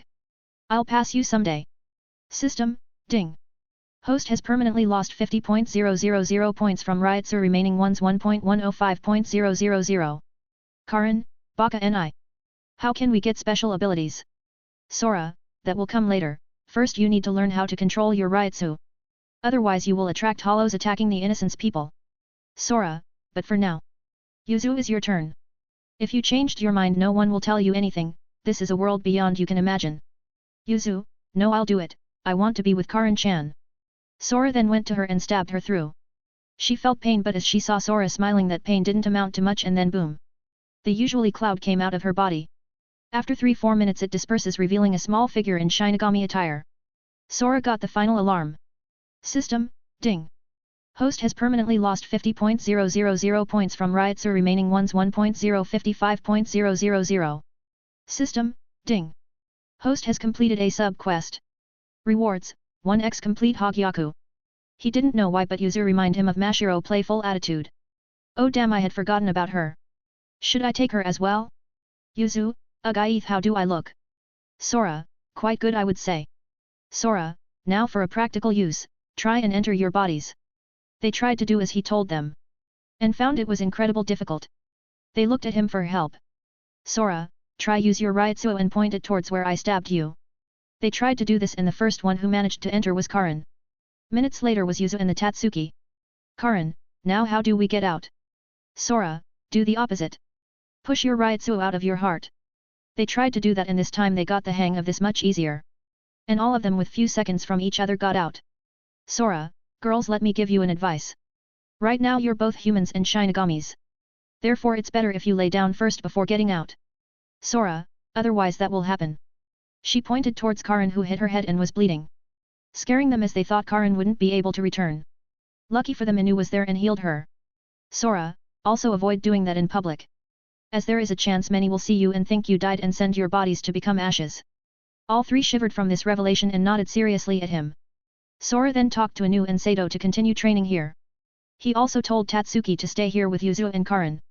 And that he will bring someone to teach them. Leaving his parting words behind he left. From there. 259, Chapter 259, Enemies on Road. Sora left the underground and went above towards the shop. He found Tessai and asked him to teach the three newly awakened Shinigamis about controlling their Ryutsu. Also how to communicate with their swords when they have a certain mastering decree of their Ryutsu. He also told him that Urahara notifies him that he will be back at most 2 years unless something unexpected happens. Of course, it was a white lie in order to hook him for the job and it worked. Sora then left and went to find Ishida as he wanted to know how much he had restored himself during this 1 month. During his travel he felt a few movements in the shadows. After all, he was on foot. He changed directions 20 times before reaching his house and entered inside. Then from where he left from his GKI and went out of the house. The mansion where Ishida was. Had a time travel of 1-2 minutes with doors but he used his shunpo instead as he wanted to lure out the enemies. When he reached the park and saw it was empty he sat there and soon enough many figures well hidden appeared on the trees. Sora, how about you guys get the hell out in here? HOH you found us? Impressive. Sora, I wouldn't say so, as you guys don't know how to hide yourselves. With a big mouth. Sora, of course I have, do you think 32 assassins hidden in the trees think they can stop me? Ugh. You really knew. Sora, would I lead you guys here just for fun? Sora, and what the assassination squad under Kyunghwa is doing here? All of them tensed up, this prick knows us? No what's more important he knows we work for Kyunghwa-sama. Sora, oh you must be here for Hanzajane Ryu and I don't remember the last guy, as I didn't get the chance to get his name he died instantly. All of them started sweating. No matter who was to see them now their faces were blue from fear and huge droplets of sweat raining down their backs. They knew that those 4 were the top among all assassins. And they got killed like that. Sora, well since you got your answers why not leave for the afterlife? Sora, self-made arts 1. Formless doors and heavenly divine destructive blades. Countless visible doors of all sizes created by his Ryutsu covered all of them. Not only that 15 blades were created around him. Sora, time for a cleanup. No way. Erg. Sav. When Sora said his words the blades vanish inside the doors appearing and vanishing as they killed in the whole process. Soon after 10 minutes of struggle. Only the old man who talked first as he held his Bakuto with the severed arm. Sora, Shusuke Amagai is pulling the strings and you guys keep following him, well no matter he will follow you guys shortly along with Kyunghwa. Sora stabbed his blades in his heart killing him before he managed to say one more word. as he burned all bodies with his flames. No more like devouring them, he was getting ready to leave but stopped as he felt two people coming towards him. Yar yar. We came to the high school so we could spy on them and learn what happened to Urahara. Yet and during this time I tried to flirt with many girls only to be cut off by you. Get real Lisa. This abnormal Ryotsu. Lisa, Shinji. Someone is waiting up in front us. 260, Chapter 260, Not My Type. Shinji, oi who the hell caused his Ryotsu to spike here that much? Lisa, who knows? What I do know is that, XMMM? He vanished. Lisa and Shinji were baffled where the hell he vanished into it. They looked left and right trying to strain their senses as much as possible but nothing. At that moment two hands appeared quietly behind of Lisa with one hand hugged her from her waist towards her belly and the other over her right shoulder towards gripping her boobs. Sora's figure appeared then from behind and whispered in her left ear. Sora, hey beauty. Can I buy you a drink? Lisa froze. All that happened in the span of 1 second. She instantly felt someone hugging her and groping her right breast as she heard the question. She froze so much she thought she will die. At that moment when Shinji heard the first word, he turned towards her and saw Sora behind Lisa. Shinji, damn you let her go. Shinji yelled and kicked at the direction of Sora. And as he did he awakened Lisa who ducked her head making the kick go straight for Sora's head. Having no choice, he pinched her nipple as he reluctantly let her go as he taked a few steps behind avoiding, in the end, the kick. Sora, hey asshole what's the big deal? Would you like someone to kick you in your face? Shinji and Lisa had used Shunpo with their special made Jigai and appeared a few meters away from him. Lisa was holding the spot he pinched and before they could say anything they heard him raging. Shinji, shut up. Jackass, you tried to kill her now didn't ya? Sora, hey? If wanted to kill someone that would have been your shitting blonde hair, why should I kill a girl I want to buy a drink to her? Shinji, you motherfucker. That's my natural color. Sora, is that so? You're mistaken probably someone took a dump in your head or peed at you. That's how you changed colors. Shinji, you're looking for a beating. Sora, bring it, bitch. Sora, then I'll have all the time of the world with her for a date. Lisa, Shinji, beat it Lisa. Wait till I chop him up will ya? Lisa, guys. Sora, beauty wait a bit till I kill this shit dog. Shinji brought out his sword hidden by Aikido and drew it. Sora also drew his own and both charged at the same time. Just as they were about to reach on each other's head. Lisa, smash, Haguro Tonbo. Lisa performed her shikai and thrust it vertically in a single line between their faces. Sora and Shinji's face crashed on the cold metal of her shikai one for each side of the spear. Shinji, what are you doing Lisa let me kill this punk. Sora, ouch my face. What are you doing beauty let me kill this shithead. Lisa, that's for ignoring me. Furthermore. While I'm flattered being called beauty. You're not my type. Shock run through Sora's body, type. I'm not her type. Lisa, on the other hand Shinji you do look like someone took a dump on your head. Shinji, that was harsh. Both of them cradled themselves and started murmuring in the air. Shinji, that's my color. Sora, why I'm not her type. 261, Chapter 261, Pestering a Beauty. After a few seconds of monologue. Sora got up and used Shunpo to catch the hands of Lisa. Lisa managed to react this time and drew her hands making him miss. Sora, damn. Lisa, you'll never catch my hands. Now that I'm on guard. Sora, HOH really? Then what do I get got catching them? Lisa, fine a date. Sora, Nat, it's not fun with such low stakes. And I'm sure for a date you might get 50% serious. Lisa, then what do you have in mind? Sora, your hand in a grand marriage. I believe it would suit your beautiful face. Lisa, but you're not my type. Lisa, furthermore there's nothing for me if I won. Sora, oh right. Then. As Sora was thinking hard Shinji also waked up from his monologue and saw him pestering again. Trying to find a solution. Shinji, then how about you tell us who you are? Your relationship with Urahara and where the hell he vanished. Swift's cold air swept them by, when Shinji spoke. Sora, what do you mean my relationship with him? I'm not gay. Lisa, ugh. Definitely not my type. Sora, I am not gay. I'm not sure for shithead over there. No one is gay. Sora, ugh. And I was thinking of telling you my wife's 3 sizes. Lisa was stunned this gay. Oh wait guy is married? With more than one? Then why the hell he's aftering me? Shinji, head aren't you glad Lisa? A womanizer is glued on ye. Lisa, shut it, shithead. Before he could speak they heard Sora mumbling about his wives and they were shocked as they knew all of them. Sora, ugh. Your Yuki has a well-round ass and perfectly dreamlike boobs. Swafon sucks a bit on the top but underground she's quite sexy. Rangiku has overdeveloped pillows and ass making a hard-to-get MILF. Anohana. Shinji was scared the hell out of him. Lisa was stunned but as she kept hearing one name after another her eyes started shining.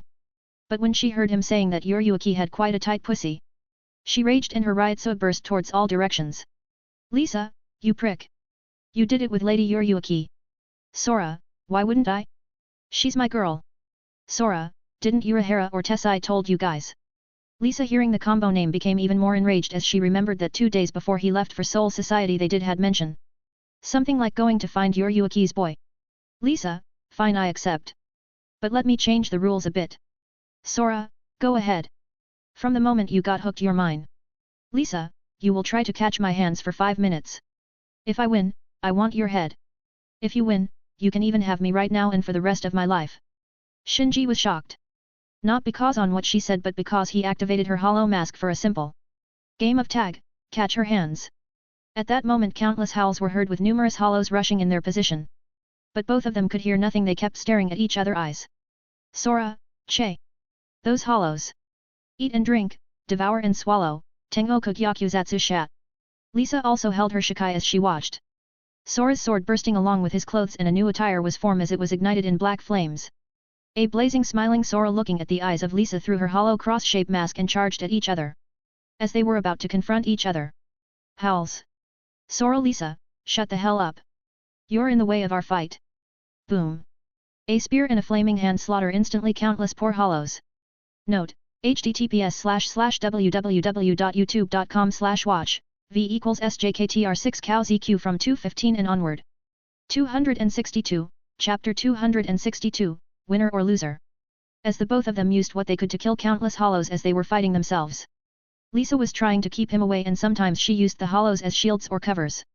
And Sora was burning them with nothing left behind. Sora, slow too slow.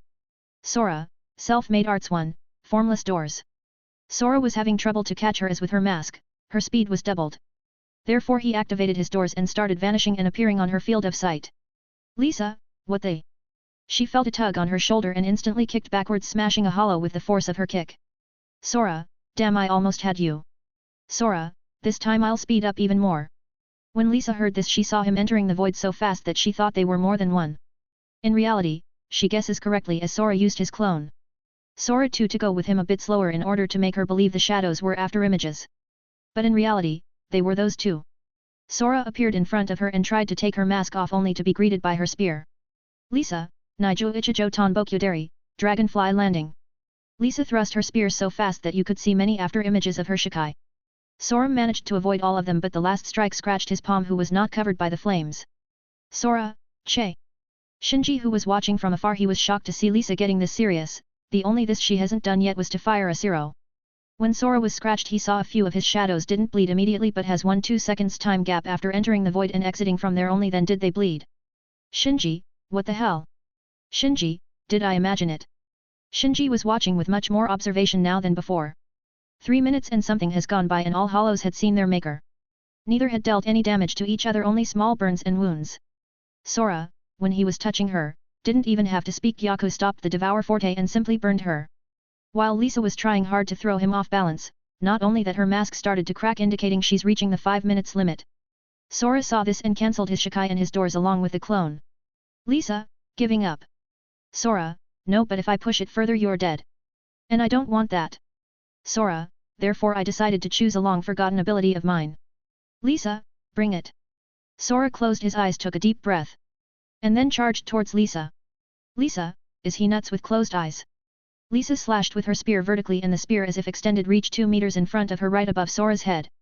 Sora then opened his eyes in slow motion making Lisa stunt. She felt nothing from his eyes at all and then she briefly heard him murmur. Sora, Divine Soul Might Divine Domain.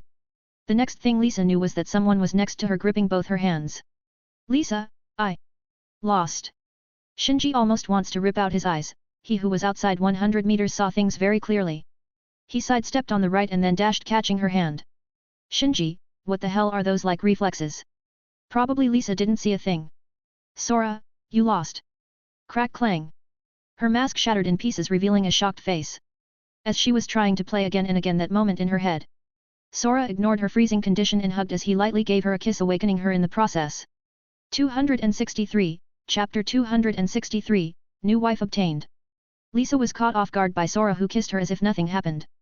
She tried to struggle, but he was unmoving as he had hugged her tightly, giving her almost nil space to move about. Lisa, Ggggggggm. Shinji, don't you think that enough? Sora's brows twitched when Shinji came close to him and her as they were kissing. He let her go and said to him. Sora, hey, shithead. I won. Why are you interfering?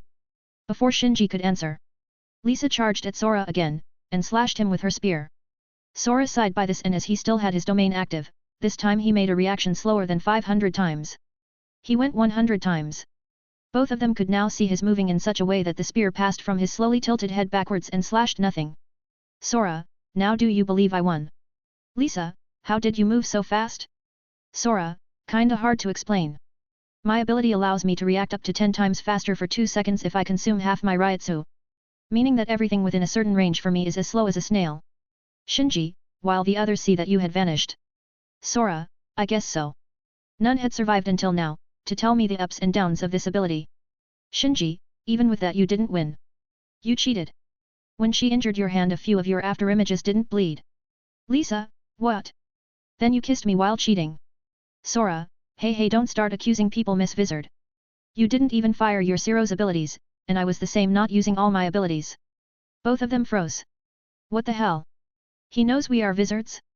Sora, furthermore I didn't cheat. Click click.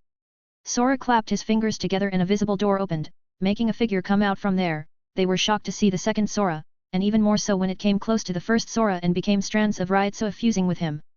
Sora, then again my ability. Sora, see now, shithead. I'm claiming my rightfully winning prize. A beautiful wife. Lisa, ugh. Wife. Sora, don't worry, it won't be that bad. You are. First Yuryuki, second Neliel. Third Anohana. Fourth Rangiku. Fifth Yu. Sixth Swafon. Seventh Hinamori. Eighth Haribal. Ninth Yoshino. Those for now. Lisa, and you say that's not bad. Lisa, and exactly how many are you planning to take? Sora, UGGHH, let's see. 10th Yin, 11th Yang, 12th Nozomi, 13th Mashiro, 14th Ririka, 15th Shikako Shiba, I don't think I forgot someone else. Lisa opened her mouth wide open. And she wasn't the only one. Shinji was as well, but then something clicked him inside him. Shinji, wait, since you selected a few of us, why didn't you also chose Hiri, Isane, Kian, and Nimue? Lisa, that's what you care about. Sora, well. Hiri, is a bitch, no correction, a shorty bitch. Lisa, why are you answering him? Sora, Nimue doesn't have feelings as she had died and was brought back as a failed experiment of Mayuri. Even if she does have, it would be towards absolute loyalty to Mayuri. Shinji, Lisa, Sora, don't ask for the details, even I don't know. Sora, as for Kian and Isane, I don't know, maybe I'll try, maybe I won't. Somewhere in the Karakura town, a small figure wearing red sports clothes started sneezing. That baldy shithead Shinji is speaking about me. 264, Chapter 264, The Troubles in Soul Society. Sora, but more than that. I must have a liking to the girl I will ask to be my wife. Sora, and Lisa sure is a likable Bella. Lisa somehow ended up blushing, and after remembering she changed the rules she blushed even more. Sora saw this and smiled at her, making her tense up. Sora, no worries. I won't do what you changed. It will be against my principles to force you. But I have no morals on taking liberties. Sora, well, what you need to know, from now on we are a couple. Try and cheat me and I'll kill you. At least I have the guts to tell you I had wives and I'll take more. As Sora was scolding a bit Lisa. And finishing his words he vanished from there, leaving the two speechless. Shinji, hey Lisa, are you going to accept this? You didn't even go all out. Lisa stared at where Sora previously was, and hearing Shinji she made a bitter smile at him before she spoke. Lisa, it's not that I didn't go all out. But I wasn't able to. Look my wounds. Shinji, Your. Shinji looked towards her burned arms, legs and many small spots that Sora burned. Shocking him by what he noticed, they hadn't healed at all. Lisa, when those flames touched me, I felt the hollow scream inside me. Those flames had the power to turn anything to nothingness, but he cancelled it. Lisa, if it wasn't the fact of trying to catch my hands while avoiding burning me or hitting any other vital parts, he could have killed me easily. Shinji, what the hell? Lisa, not to mention he didn't use any Zanpakuto related skills, only Kido arts, his flames were simply the tip of his Shikai. Now I'm using my Ryutsuo and the hollow does the same to barely make the burn slowly heal. By this rhythm it would take me 40-50 days. Shinji, let's hurry up, and go to Hachi, why are you smiling? Lisa, a powerful boyfriend with strong rivals. Shinji, perhaps the burns caused you a fever, let's go. As they left from there, in Sora's direction something unbelievable was happening. He had almost reached the Quincy's mansion, but as he was a few meters away, someone connected with him via Kido. Hello hello? Sora, What is this? Are you Sora? Xylan Sora. Sora, that's me. Who's speaking? It's Isane. Isane Katetsu. Captain Unohana told me to connect with you. Sora, why, what happened? Isane, a clan has revolt. Under the 4 noble houses. And she wants to know if you know something. Sora was pondering. A clan? Did that happen in the filler anime? Wait, did something happen to the princess? Sora, just to be safe. Which clan? Isane, the Kazumioji clan. The previous head Rurokiyo Kazumioji was declared missing in action, and Gyokaku Kyumwa was crowned as the head. Sora, damn it. Tell Unohana not to move recklessly, I have my hands tied on something. Also tell her what can I do to bring 3 Shinagamis with me for training. Isane, E3? When did the real world had 3 newly ones? Sora, stop asking me and do what I told you and notify me. As he said that he felt the connection cut off, damn did she heard it. Well, no matter, I'll still bring them along. What the hell happened within a month in the princess clan? 265, Chapter 265, Going to meet the wizards. After finishing talking to Isane and pondering over, on what the hell happened to Rurokiyo, he finally stepped inside the Quincy mansion. There the guards didn't even bother checking him as they had felt his powers burst from his little match with Lisa. Sora, is Ishida inside? Guard, yes, let me call him. Stand down, there is no need. Guard, yes. Sora, oh? You recovered that fast. Ishida, almost. At 90% of when I battled with Ichigo. Sora, I see. But if you're at this level only, Ichigo will kick your ass when he will return. Sora, not to mention, I personally finished training Inu and Sato. Ishida, so they grew stronger. Sora, therefore I came to you and see if you are interested in going to Soul Society. Ishida, why would I have to go there again? Sora, since you recovered up to 90% that means you gained the ability to absorb Reishi in the air, correct? Ishida, so you think since it's a place full of Reishi? Sora, yes, you will restore faster and possible breakthrough even higher.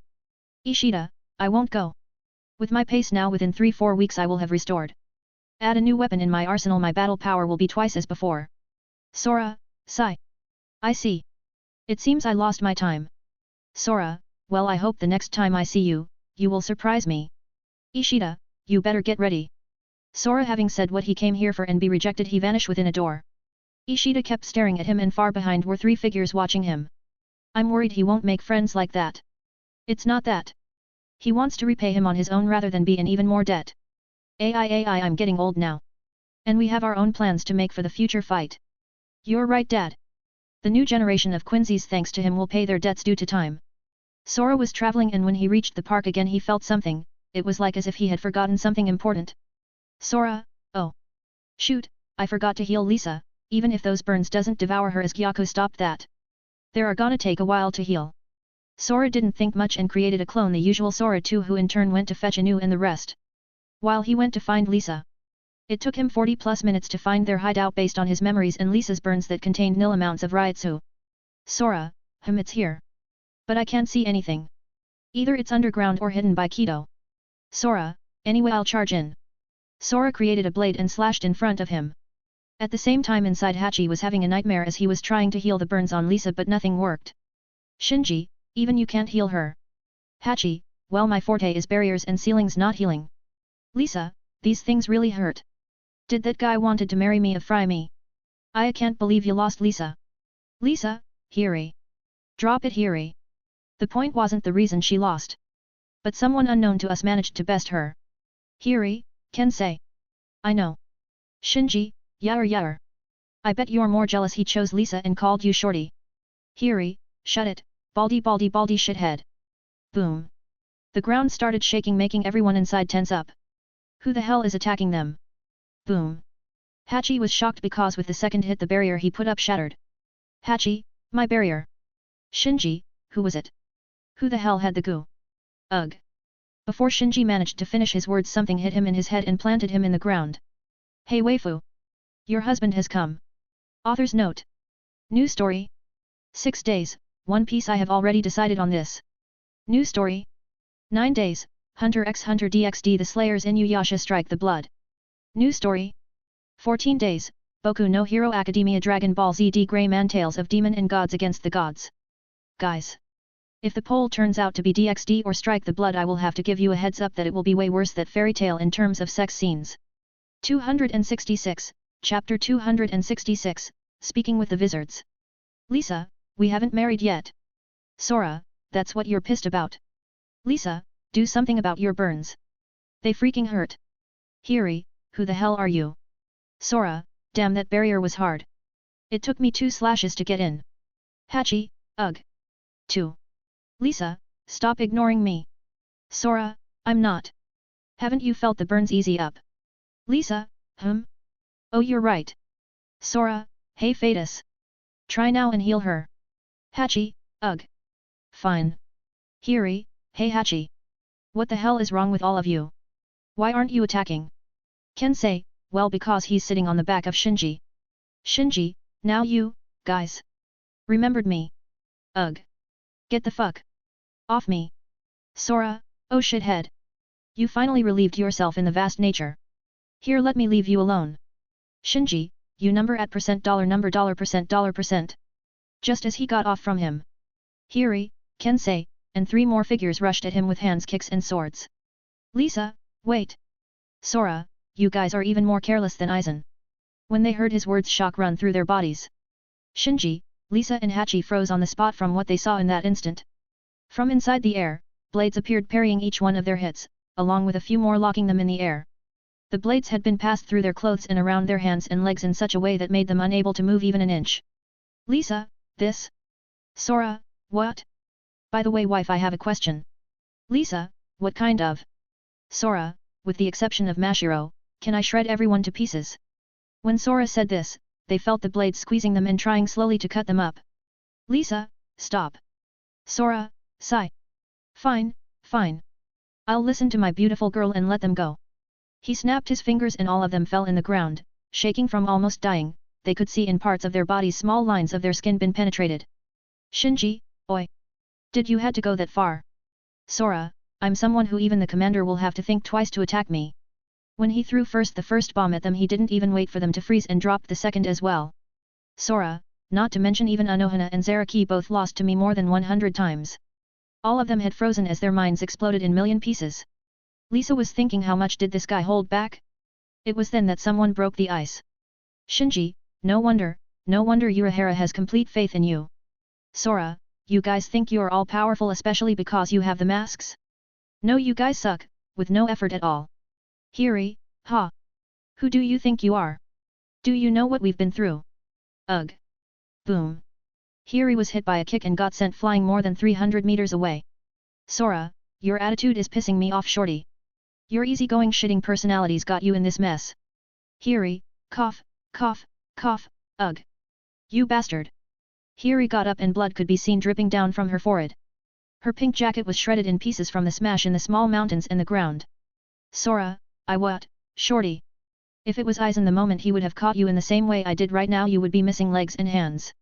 Sora, for me, all of you guys fail. 2 people refusing to use their swords. 2 captains that don't give a shit about orders. 2 people simply refusing and always fight with their superiors. Last but not least, 2 more captains that think they are strong. Sora, I know much more, shorty. The truth is you guys never cared about anything, you simply let everything pass with a single phrase. When the time comes, we'll show Aizen our true power. Sora, but you have forgotten 2 things. 1. Aizen then saw you guys as ants when he was vice captain. 2. He now became a commander class level, he still sees you as ants. Author's note. New story. 6 days, One Piece. I have already decided on this. New story. 9 days, Hunter x Hunter DxD. The Slayers Inuyasha strike the blood. New story. 14 days, Boku no Hero Academia Dragon Ball Z D Grey Man Tales of Demon and Gods against the Gods. Guys. If the poll turns out to be DXD or Strike the Blood, I will have to give you a heads up that it will be way worse that fairy tale in terms of sex scenes. 267, Chapter 267, Going in Soul Society. Sora, and all that leads that all of you are useless. None of them could speak. Even Hiri kept saying again and again that they'll show Aizen next time. Lisa, who was listening as Hachi was healing her, couldn't stomach this down. She tried to get up as most of the burns were way less than before. Lisa, and what are you doing? Sora, what do you mean? Lisa, you came here for what? Propose to me and Mashiro. Mashiro, me. Ken-chan. Help. Sora, you of all people in here should know better. Sora, to me in terms of soul reapers or as wizards I can kill you easily. Sora, that means I'm strong enough to fend for myself. And you know I am right. All of them froze and Lisa had a bitter smile on her face when the second voice was sounded in the facility. Next, to Sora, a door opened and Sora too appeared along with Inu, Sato, Tatsuki, Karin, and Yuzu. Shocking them seeing two of them. Yuzu, Sora and I, why did you brought us here? Sora, we will go somewhere to train for a few days. Karin, what about school? Baka and I. Sora too, I took care of that. Inu, Sora-kun, where we will go? And aren't these guys captain class? Boom. That little girl can tell that? Who the hell are they? Sora, can you two fight them? Sato, if it's ground fight yet. Ariel, no. Inu, only if I use that for 5 max minutes. But now after training, I have 2-3. What the hell? They think we are easy targets as well. Hiri was already pissed before, but now she was spitting flames. Sora too, then you two will stay here and train. Hiri screams enraged as he treated them as air. She put her hand in her head and slashed downwards, making a hollow mask appear on her head. Hiri, go and die. Shinji, wait. Before the others could react, she charged a Zero and fired it towards them. Inu appeared in front on them and instantly. Inu, sword grace of the flower fairies. A sword appeared in her hand with Tsubaki powered up from her feelings to protect everyone and slashed vertically at the Zero, splitting it in half. Everyone opened their freaking eyes at the sight. Hiri was flabbered and shocked at the same time. The two splitting Zeros, one headed towards Sato and the other towards his little sisters. Sato used his arms and slapped the Zero, changing the trajectory back at Hiri, and Sora too opened a door, swallowing the other and sent back at Hiri from another angle. Boom. A pain scream was heard as both parts hit Hiri. The others were in disbelief. It all happened so fast that didn't know where to rush. At that moment they heard Sora's voice drifting in their ears. Sora, you two should know that this was a fluke, as they stared frozen in their spots. Stay here and train with them. Inu, this fetus is taking too long, so heal Lisa. Inu, yes. Sora, now then clone, stay here, I'll go with them. Sora then opens a door within a door and could see the pathways of the realms. He stepped inside and the others followed him inside. As the double door was closing, he said, Sora, I'll be back in a few days top. Just like that, he vanished along with 3 girls. He had asked the system if it was possible to open it on his own and got a positive answer. Lisa saw him walk away without a word and felt a few needles inside her. But she heard a voice next to her. Sora too, jealous honey. Author's note. For the votes I read from comments. I went with the orders of my stories. Bleach Fairy Naruto Danmachi. The polls are out. New story. 6 days, One Piece. New story. 9 days, DXD and Strike the Blood 136. New story. 14 days, Tales of Demon and Gods 157. 268, Chapter 268, Arriving to Soul Society. Inside the pathways. Yuzu and Karin were holding themselves from Sora, while Tatsuki was holding his attire in his back with both hands. As she was afraid she will get lost, all of them walked in front as Sora went that way, and after a few hours, they reached a gate. When Sora touched the gate, he was expecting that it will open, but nothing happened. Sora, is it because I'm not using the normal one? Karin, what now? Baka and I. Tatsuki, are we stuck here? Yuzu, ugh. Sora and I. Sora, don't worry, I always have ways to enter. Sora placed his hand in the gate and blew it up with his flames as he forcefully entered. Yuzu, Karin, and Tatsuki had O faces. That works? As they followed behind. On the platform where the gate was guarded, as many people come and go. They were shocked to feel that someone forcefully entered inside. The Senkaimon opened in front of them and 4 figures made their presence noted. Ah man, that was harsh. Do you know what we will need to fix this? Sora, who cares, make Mayuri fix it. He will be quite interested to find out how it was destroyed in the first place. Yug. You know Captain Mayuri? Sora, of course I do. If I didn't know that he can fix it. Do you think I would have blown it up? Makes sense. Sora, and why is every guard here on battle stances? Sir, my name is... Stop, all of you stand down. Captain Swafon. I was about to introduce myself. Swafon, it's fine Makoto. It's been a while Xylan Sora. Sora, later Swafon, you. Your name is Makoto. Makoto, that's right. Sora, Makoto Kaibun. Makoto tensed up. How the hell does he know my name? He thought hard, very hard, and then cold sweat formed in his forehead and his back as he remembers who he was. Damn it. It must have been the assassins who gave him away. He wanted to run but he couldn't. Countless people were watching him. One wrong move and Amagai's plan will go to the trash bin. Sora, I see it is you. I'm so glad I finally meet the newly appointed third seat of 3rd Division. Makoto, it's an honor to meet you as well sir. As the youngest title holder of 3rd seat in the history of Soul Society. Swafon realized something was wrong but didn't butt in.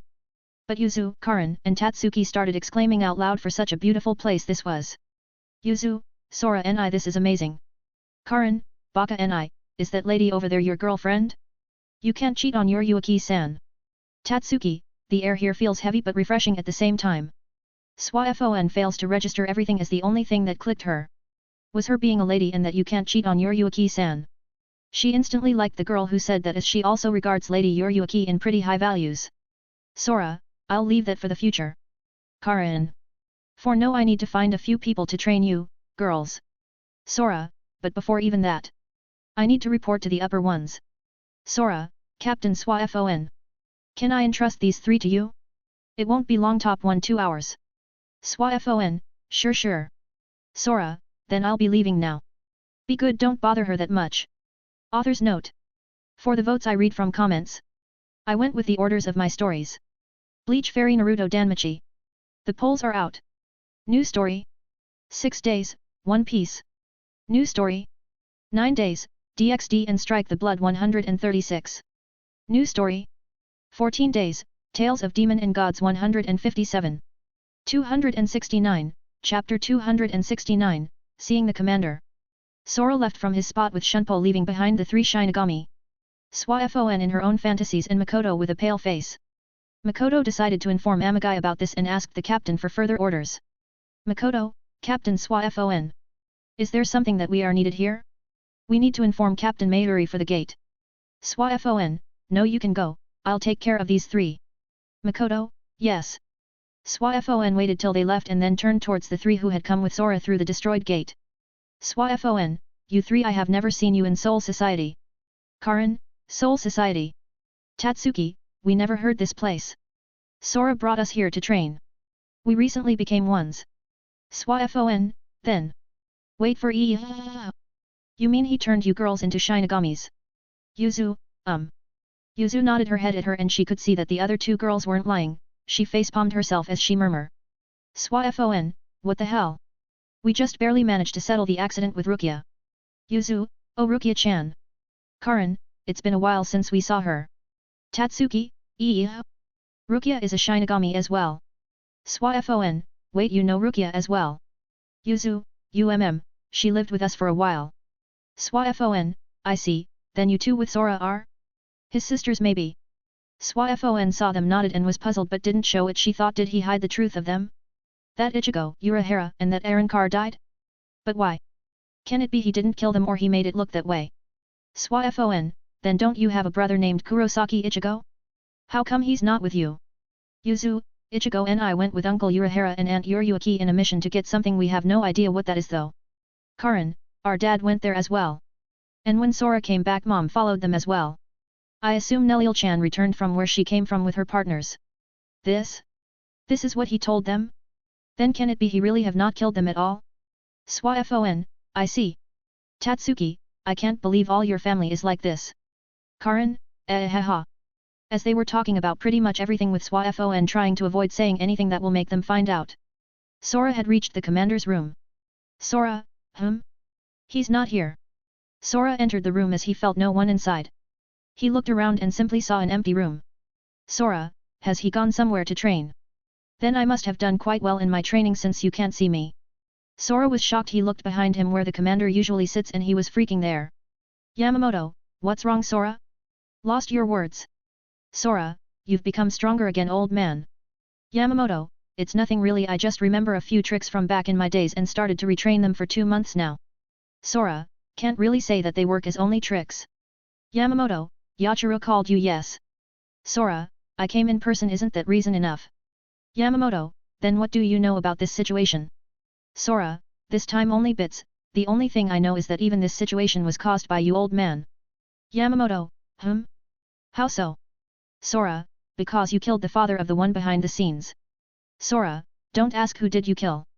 I don't remember his name. But I know his son. Yamamoto, so revenge hey. 270, Chapter 270, Talking with the Commander. Sora, yes revenge.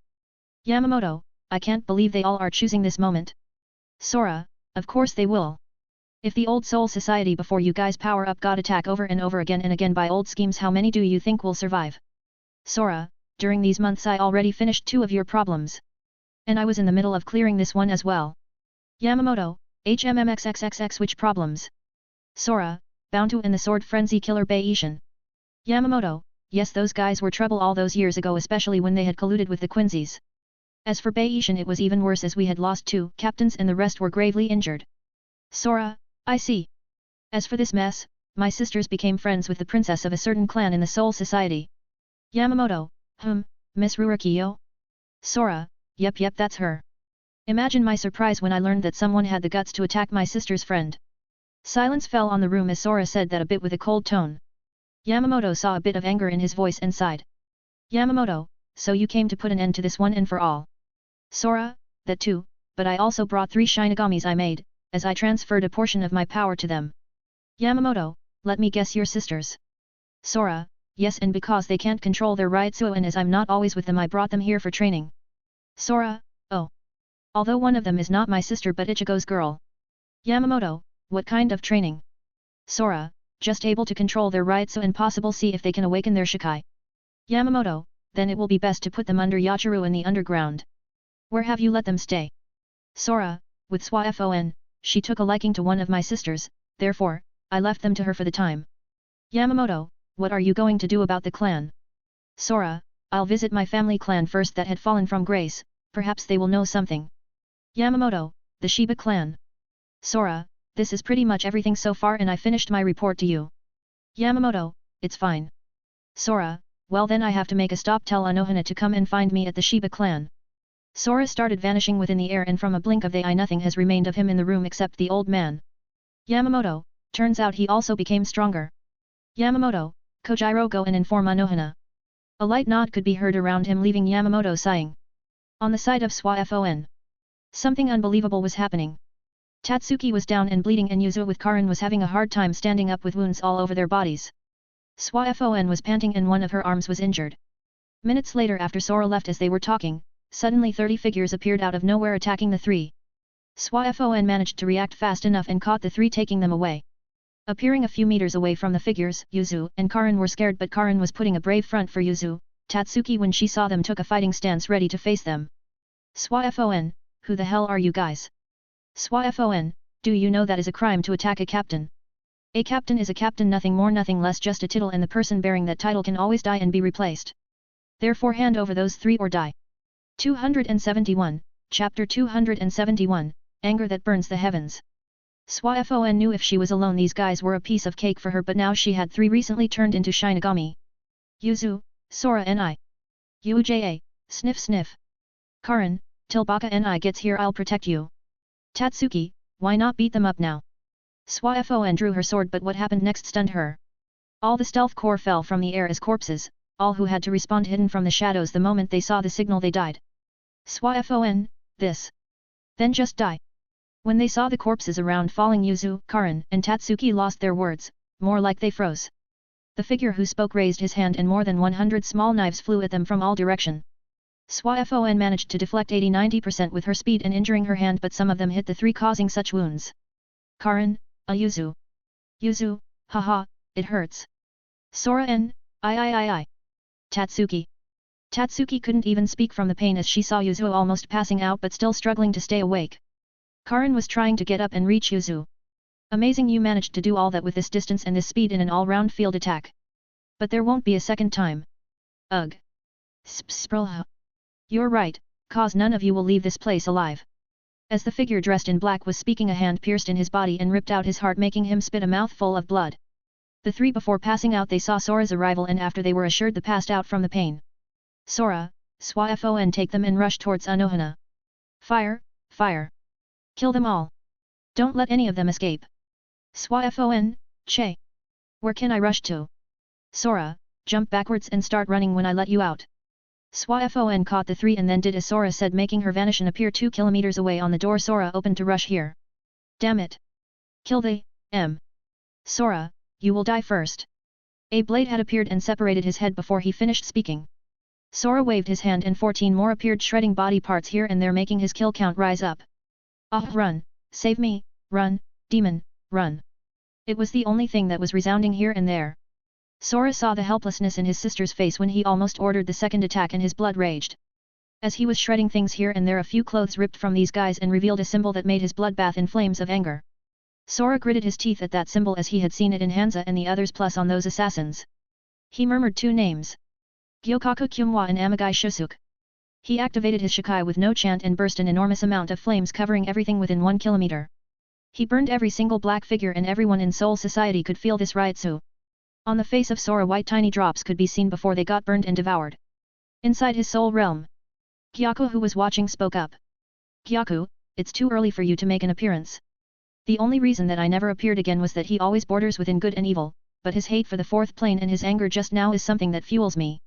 Gyaku, when he crystallized Ichigo, he didn't lose you as he did with the other 2 traits. I know.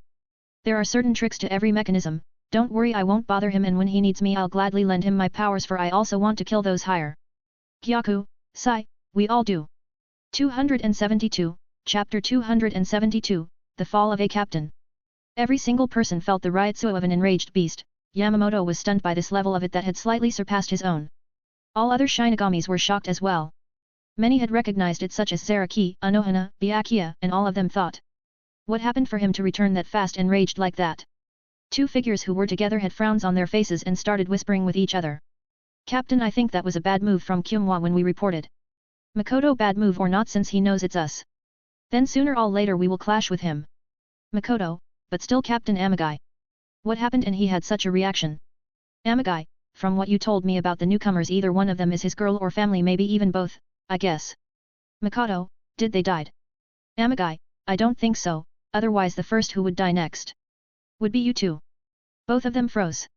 A cold like a hell voice was heard behind them. They turned eye slow motion around only to see 2 hands catching their faces and forcefully took them away as they flew in the sky.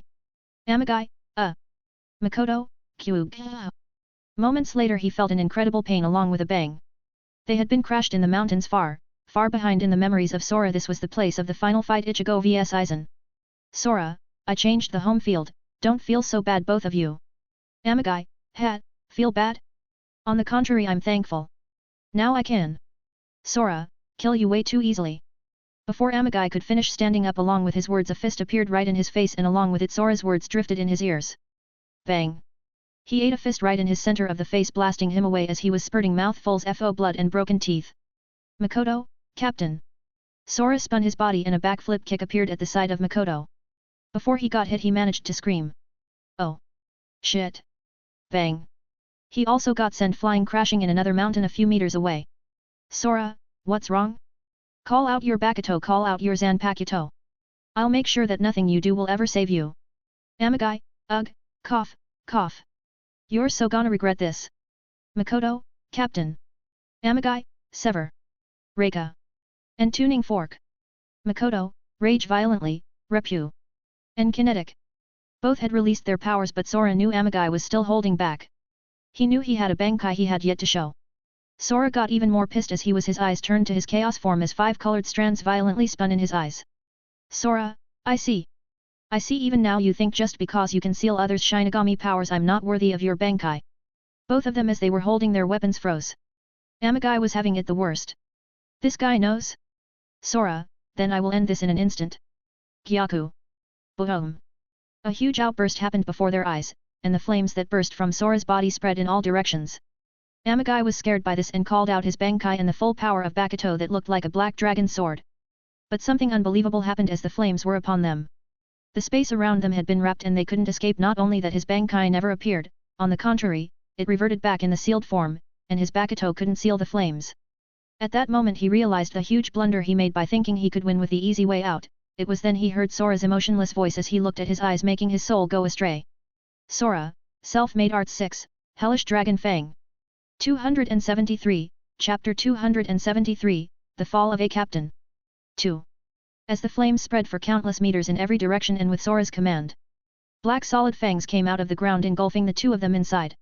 Not even 1 second passed before the fangs closed, they started vanishing before a loud roar came from them, scaring every resident in the Soul Society. Yamamoto and other captains rushed towards the direction of the newly felt burst of Ryutsu so huge that make the space itself tremble. Sora was looking with eyes devoid of emotion at the huge craters created by the fangs as they came from the ground and everything in it as nothing remained. Just as he was about to leave he heard Gyaku's voice. Gyaku, wait, go to the center where the two of them was before. Sora, why? Gyaku, I think one Bakuto survived, it didn't melt in nothingness. Sora was a bit surprised as he started walking towards the center of it.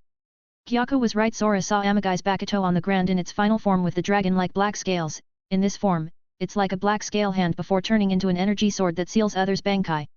He bent down and picked it up, he was shocked to find it pulsating weakly in his hand.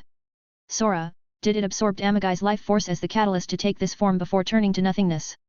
Gyaku, it absorbed all of them, both Amagai and Makoto along with the other Bakuto and their Zanpakuto, otherwise it wouldn't have taken this much of its energy to survive. Sora, system, can I bind this to myself? System, host can modify it with a Hagyaku into an independent Zanpakuto, as it possesses two forms that can be made into a Shikai and Bankai. Sora, how long will this take? System, roughly 2 weeks. Sora, so it can turn into a unique one as Ichigo and Muramasa had become, right? System, yes. Sora, how much time does it have before collapsing? System, at this rate 4-5 days. Sora, I see this may help in the fight with Waiwak as many of them will steal the captain's Bankai, can I put it in inventory and halt its collapse? System, yes. But it won't halt, it will slow it down a day for a year. Sora, I see, then I'll store it for now.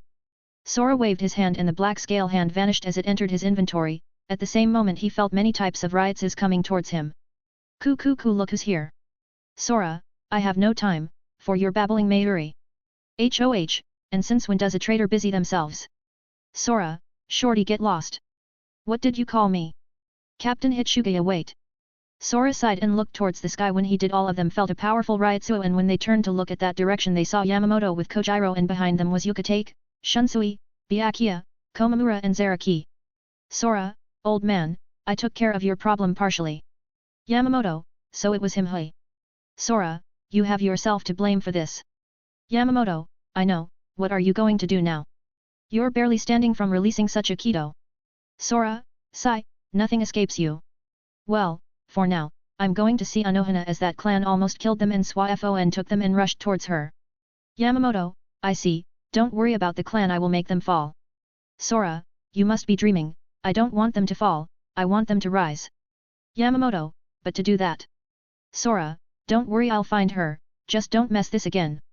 Author's note, these chapters are early releases, normally as I had said to Dan Maki in the latest note I will release them normally in 2-3 days later. Also, the daily will change as it's really placing both me and the editor in a burden. Today you can expect Todig and One Pieces for STB and DXD probably later or tomorrow. https://www.patreon.com/uselesscin.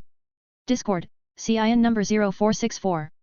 274, Chapter 274, Explaining. Sora then turned around and walked away, leaving speechless all captains for his way of talking to the commander, and the most mind-blown thing was that the commander had no problem with it. It was then that Yamamoto spoke up, clearing their doubts about everything concerning Sora. Yamamoto, Captain Amagai colluded with the Kyunghwa assassins and plotted slowly a rebellion in the clan, making their princess vanish with her condition unknown. Yamamoto, double spy agent, Xylan Sora, is working behind the scenes with multiple identities in order to remove those threats. Byakuya, that explains a lot of things. Mayuri, interesting, very interesting. Komamura, Yamamoto Dano, but that doesn't add up, it hasn't been 2 years since he arrived on Soul Society and entered the academy. Yamamoto, you are right, because originally he was a Shinigami who died in the accident 100 years ago when almost all of our ranks were replaced and was reborn into the Kurosaka's family. Hitsugaya, that explains why Captain Shiba was here. Komamura, then why did he kill Urahara and the Kurosaki kid along with that Aaron car? Yamamoto, he didn't kill them, those were Jige's special made from Urahara. When Sora was awakened he contacted me and notified me that one of the traitors 100 years ago was Aizen and two more, therefore he and Urahara made a secret joint operation to trick him thinking that all of them died. Yamamoto, as for that Aaron car, turns out she was a runaway from Aizen's collaboration with Hollows and she helped Urahara to set everything up. Hitsugaya, Commander, if he died 100 years ago how come he was born 6 years ago? Yamamoto, that was because he used a time stall Kido before he died and helped the exiled captains escape from his hands, because of that he got stuck somewhere within the void unable to be reborn. Yamamoto, as many of you are hundreds of years old in captain ranks, you should know this is top secret, not even the newly Room 46 knows this. Shunsui, and that's because we have no idea if Aizen has more lackeys or pawns that replaced those he didn't need when he killed them all. Byakuya, Commander, I have a question, then what happened with Kukaki Rukia? Yamamoto, that was Aizen's plan as she controlled Rukia with illusions to gain the knowledge of Urahara and then kill her. Sora realized this and used her powers to forcefully transfer himself in Soul Society. It was then that his plan to trick Aizen was supposed to begin, but due to that he lost his memories. Byakuya, that was when I went to bring Rukia back. Yamamoto, unfortunately Sora had fallen for Aizen's Shikai and I needed a way to jolt his memories and his Shikai, therefore, I sent him with you, which worked and he managed to dispel the hypnotism. Yamamoto, the rest you know it, since he returned alive from Hueco Mundo he manages to trick him and now he acts as a spy for all hidden forces that wish to harm our foundation. Yuka-take, Yamamoto Dano, then who were the ones you both talked about? Yamamoto, his little sisters awakened their Shinigami powers, just as he brought them here for secret training he was assaulted by Kyumwas making them who didn't know how to fight gravely injured and as Captain Swafon was with him since she was at the gate, she brought them to Anohana. Yuka-take, then why does he want to make that clan rise? Yamamoto, well, turns out the princess when she was wandering in the human world became friends with his sisters, therefore, he doesn't want to see her fall for others people's mistakes. Author's note, I'm thankfully enough for 3 people, pledging in my Patreon account even though I have no idea yet how all this works. I'm grateful. Well, I don't care anymore, if you want to read them then read them, I'm thankfully for your support. Check out the DxD first 6 chapters. I actually wanted to upload only the first 5 but Cliff Kun is sick today, editor-san, so here one more. SHHH don't tell Cliff Kun about this. https://www.patreon.com/uselesscion. Discord. Cion number 0464. 275, Chapter 275, Visiting Anohana. Yamamoto, the reason they got injured was that he left them in Captain Swafon hands when he reported to me and when he was returning he saw the covering in blood. Zaraki, that was why we felt such a killing intent in all of Soul Society. Shunsui, then he saw Captain Amagai and realized he was responsible for the harm of both his sisters and the princess, aggravating his anger even further up. All of them couldn't believe what they were hearing. Yamamoto told them again that it was top secret and also to disperse towards in their own duty. He then started walking as well towards his own room in order to continue his practice and everything else he had to take care of. Somewhere far away Sora was clenching his heart as the pain of forcefully using a Kido made for Bankai, as Gyako had said in the past, not only almost depleted his Ryutsu, it also caused him an immense amount of pain throughout his body. Sora, ugh. This hurt like hell. Gyaku, of course that's why it's called hellish. Sora, ugh. Yeah, keep trolling me. Ugh. Gyaku, what do you want me to do from here? I depleted all your Ryutsu to minimize the pain, it would have been way worse young man, but you didn't listen, you wanted to play it all powerful and mighty. Sora, ugh. I'm their big brother, a little pain is nothing compared to their cries caused by their wounds and fear. Sora took out a spiritual blood candy and swallowed it. Moments later he felt slowly the pain subside and his Ryutsu refilling with a slow rhythm. Sora, furthermore, if I can guess correctly the old man's thoughts, when the others ask for an explanation he will tell them that I'm somewhat a spy. Gyaku, since you know, then why do it in the first place? Was it because you wanted a few of them to train those 3? Or maybe so that none can touch them? Sora, it was both. Well, let's stop now and go back. Sora, having gotten his 1/10 of his Ryutsu back, opened a door and vanished in the void as he went straight for Division 4. After a few seconds, he reached there and went directly to Anohana's office. What he saw shocked him as he entered. Yuzu and Karin were eating and Tatsuki was sparring with Swafon in normal speed, those of humans with their fists. His eyes twitched from the view in front of him. Aira, I didn't know you had sisters. Sora, Anohana. I've had a really bad fight, and I don't really have the mood for jokes. Anohana, yeah right, you probably ended it in an instant with that outburst you made. Yuzu, Sunbrin. Sora, eat first. Then talk. Yuzu, ugh. Carbon Chan so Nii yelled at BRBR army. Karin, Kuure Aaa. Baka Oni. Sluyurb, what did you do to Yuzu? Sluyurb. Sora's eyes twitched even more in anger from their manners in front of others and yelled at both of them, which made them not only be surprised but also despair. Sora, no more ice cream for you two if you continue with those manners. Tatsuki, Aka, look at them, they froze. Swafon, they love ice cream that much. Sora, damn it. I was dead worried for them since they had passed out, and when I came I saw this. Anohana, ha ha ha ha ha ha, well it wasn't that serious, as when they came here they had already woken up. Anohana, with my new Shikai I healed them within seconds. Tatsuki, then they started complaining where their big bro is, and Miss Anohana offered them food. At the same time, I wanted to train and asked Swafon-san for a bit of help. ___________________________________________________________________ Author's note, I'm thankfully enough for 3 people, pledging in my Patreon account even though I have no idea yet how all this works. I'm grateful. Well reader? Unfortunately, because the editor-kun is sick I had to do double the job and write less nevertheless. Are you ready? For small mass release. STB will come in 12-13 hours. Keep in mind that I will keep 2-3 chapters as stock in case something urgent came up. Plus Ultra. https://www.patreon.com/uselesscion. Discord. Cion number 0464. 276, Chapter 276, Shiba Clan. Sora, well you two, I know you missed me. And I know you love it here, but we need to go and see Dad's family. Yuzu, Dad's family. Karin, Baka and I, what do you mean by that? Sora, well originally Dad is from Soul Society and here exists his family which he left 15-16 years ago. Anohana, are you talking about Ishin Shiba? Sora, oh, yes I forgot you know him. Sora, also due to a few reasons Rurokiyo is there and is waiting as well for you too. Swafon, that little girl who...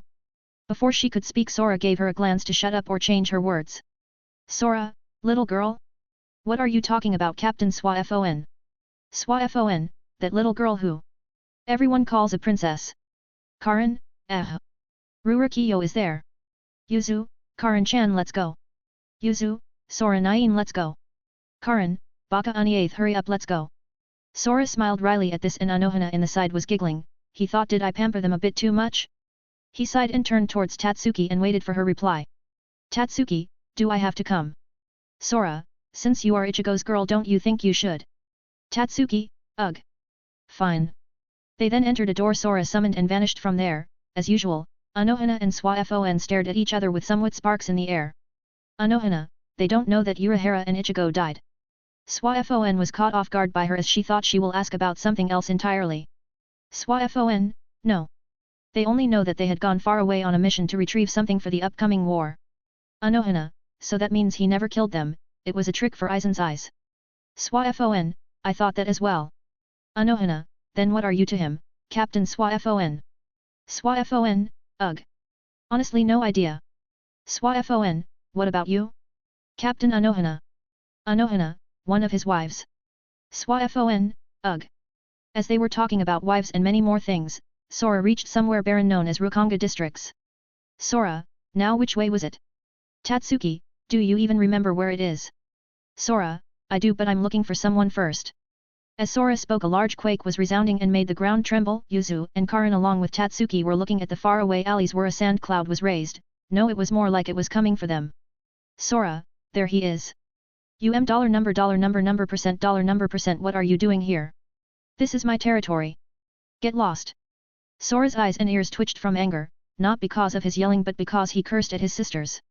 He used Shunpo and vanished from there. Seconds later Yuzu, Karin and Tatsuki could hear a brutal beatdown with bones cracking and after that Sora was dragging a person from the road. Ugh, you'll pay for this. Sora, from who? Your sister. When she finds out how you beat me up she'll kill you. Sora, oh. I'm so scared my punch is slipping. Tatsuki, is he alive? Sora, for now. As I need him to guide us in the Shiba clan. Whyrly Harer. Sora, to meet your sister the current head of the Shiba clan. Ganju. Yuzu, Sora Nii, who is he? Sora, I think your cousin. But we will confirm that when we meet with Kyokaku. Karin, then why did you beat him up Baka Unieath? Sora, he had the guts to curse at my two angels. Ganju, who was in pain, couldn't believe what the hell he heard. These girls are his cousins? And he actually beat him up because he cursed at them? Come on bro, how should I know? Underscore underscore underscore underscore underscore underscore underscore underscore underscore underscore. Author's note, I'm thankfully enough for 3 people, pledging in my Patreon account even though I have no idea yet how all this works. I'm grateful. Well reader? Unfortunately, because the editor Kun is sick I had to do double the job and write less nevertheless. Are you ready? For small mass release. STB will come in 12-13 hours. Keep in mind that I will keep 2-3 chapters as stock in case something urgent came up. Plus Ultra. https://www.patreon.com/uselesscion. Discord. Cion number 0464. 277, Chapter 277, Shiba Clan 2. As Ganju was down and in grief from the beatdown, he even had a few swelled bruises that completely changed his face. Sora was speaking with the girls and eventually, after a few minutes he looked at Ganju and started shaking him up.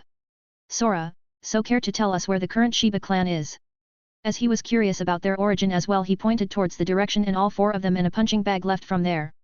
A few kilometers away from there a single woodhouse was hidden and inside a figure was going up and down smoking and cursing. Where is that useless brother of mine? He's late. Does he want another beating? She waited for quite a bit until her smoke ended, which made her even more pissed than him getting late. Kyokaku, same bad news. Kyokaku-sama. Kyokaku, what's wrong? Kaganihiko and Shiraganihiko. Kaganihiko, 4 Shinigami have arrived outside. Shiraganihiko, and have beaten up Ganju. Kyokaku, who the hell did Ganju piss off? And who the hell has the nerve of beating him up except me? Kaganihiko, we don't know, after settling Lady Rurokiyo down with her bodyguards. Shiraganihiko, we returned to the gates and saw them there. Are you sure it's here? I'm sure. The door opened and Kyokaku with the 2 that could see 4 people and Ganju is a sandbag tied up. Sora saw the 3 and was impressed by Kyokaku beauty. He saw a youthful-looking woman of average height. She had green eyes and wears bandages over her long messy black hair that parts down in half at the small of her back. She wore a white skirt and provocative red robe exposing her ample bosom. He saw her missing right arm and a tattoo on her left arm. She wore bandages around her right shoulder and both ankles and also had wooden sandals and a cloak. As for the other 2, the only difference was a bit their chins and shirts in color, so he didn't pay much attention. Kyokaku, you have some nerve beating up my brother. Kyokaku got pissed off and raised her Ryutsu in order to suffocate them, but before it reaches them Sora did the same, clashing Ryutsu with Ryutsu. Sparks flew around from the both Ryutsus clashing, but Kyokaku noticed something. Sora was releasing Ryutsu in a single direction, making it in such a way that those behind won't be affected. Kyokaku, oh. Impressive control. Sora, so how about we end this? Kyokaku, sigh, truth to be told I just wanted to beat you up, that seems impossible. Sora, for beating Ganju, right? Well, he deserved it. Who told him to play the gangster and started cursing people? As they were talking their Ryutsu was still clashing. At that moment Yuzu interrupted her brother by asking something that made Kyokaku and Ganju drop their jaws. Yuzu, Sora nii, she doesn't seem to be dad's family here, can it be she's your wife? Karin, Baka Oni, you're so unfaithful, you already miraculously have a few girls not beating you up for cheating them and you want more. Kyokaku gasped and lost control when she did. Sora thought shit. Before a loud boom covered the whole building they were in, similar to how she had beat up Ichigo and Ganju in the original series. Smoke came out from the entrance and from inside the room. After a few seconds, when the smoke started clearing, everyone had black faces from the smoke. Yuzu had an innocent face and said to everyone, Yuzu, Sora Nine, was this my fault? 278, Chapter 278, Shiba Clan 3. As everyone was coughing black smoke from the explosion that was caused by the 2 Ryutsus being unstable instead of small sparks, they heard Yuzu talking. They turned to look at her and saw her little wet eyes, and none could bear to answer her.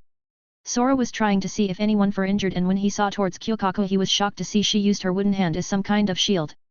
Kyokaku, that was hard. Sora, it was your fault. Who told you to lose your bearing like that?